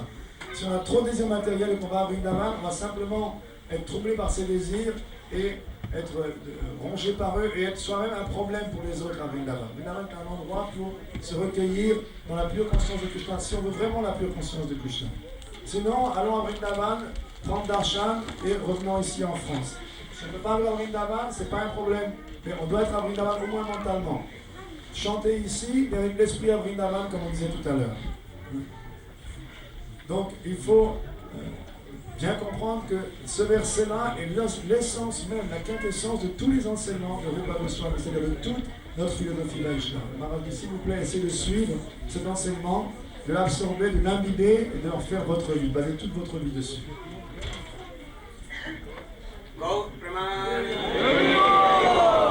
After this class and after this voice drama, we will go all doing kirtan with 2, 3, 4 mridans and kartal to the temple, and we will do pranam there, and if artis will be going there, we will see, and then we will. Il y aura une pièce de théâtre après laquelle Maharaj demande à tous les dévots d'aller au temple avec plein Milanga, un grand kirtan, et d'assister à l'artiste si c'est encore le temps pour l'artiste. C'est maintenant là. C'est maintenant l'artiste. Bien pour vous, Maharaj, we'd like to ask you to start right now.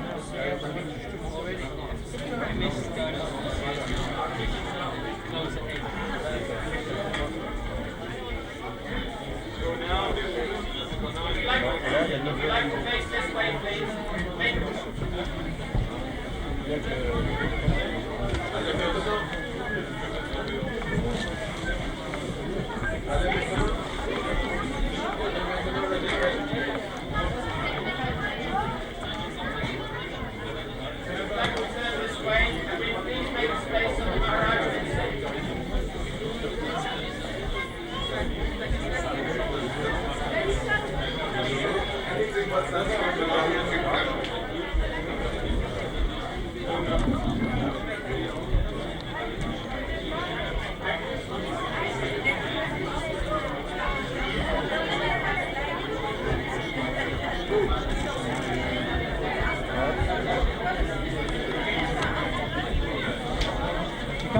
Can I remove how long are the plays altogether? How long they will take? This one is maybe 6-7 minutes. Oh yes, it's true. The next one? And the other one? That's longer. 20 minutes. Second all hand. Sometimes the curtains close. And then again they open. 9:30. Now we should go to the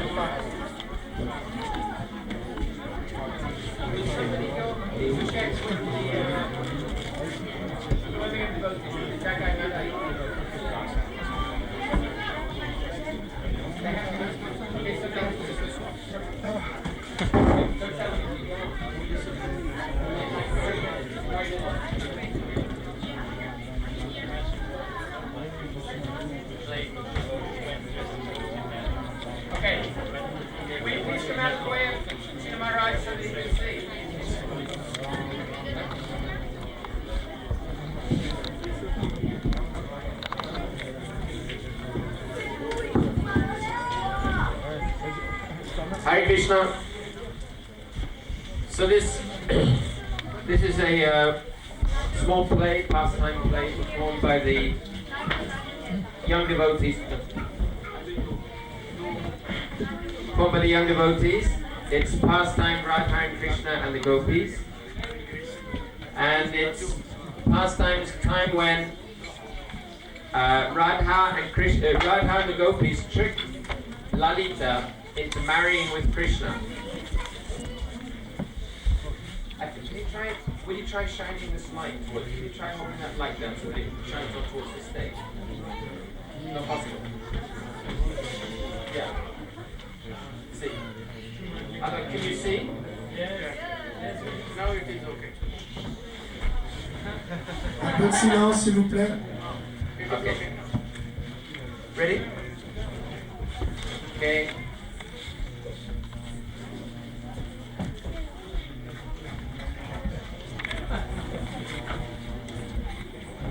Close.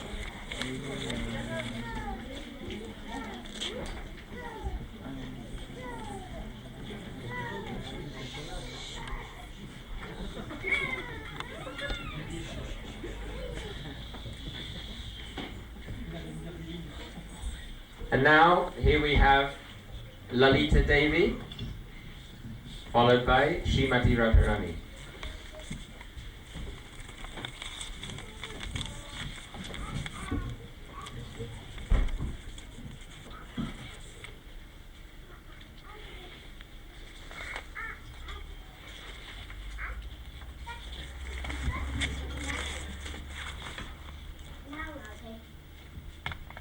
Something I want to tell you. You've given Teresa to Krishna.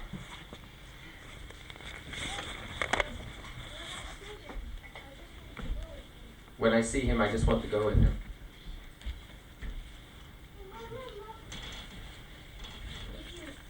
Yes, but if you do this, he will cheat you.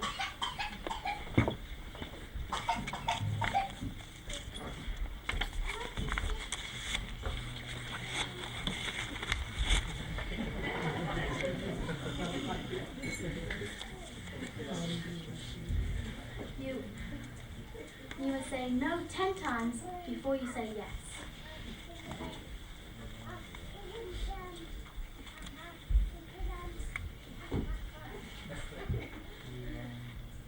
Is Krishna coming quietly?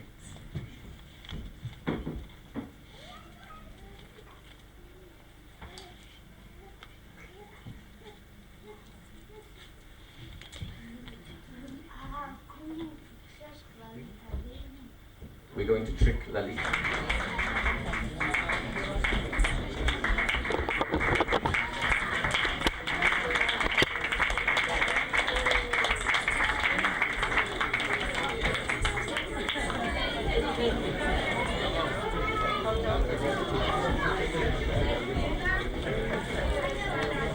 Is there any cartels here? Cartels?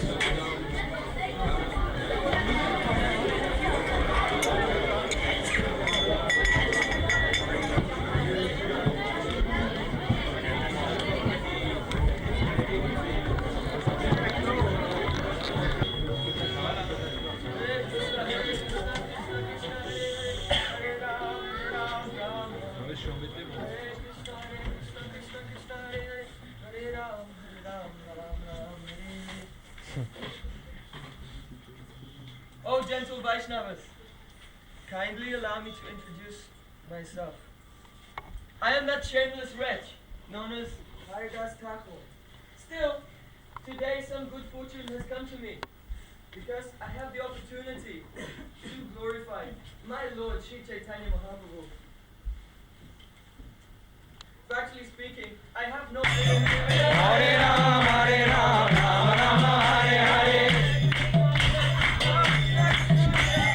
Hare Krishna, Krishna Krishna, Hare Hare.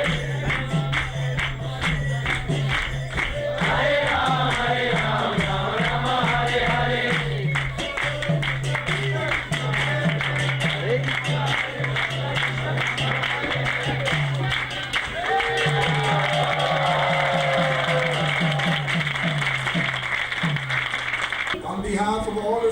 devotees, especially the new Mayapur devotees and all devotees of the French Yatra, we would like to thank all our brothers and sisters, all the Matajis and Didis, and brothers who have come from all over Europe. We have feel very inspired by their coming here. So on behalf of all the French devotees, we'd like to thank you all to have come and made this festival such a success. And by your love and devotion, you have brought Narayana Maharaj here in France. Again and again, we thank you so much to have come here. On behalf of the French devotees, thank you very much. Merci beaucoup.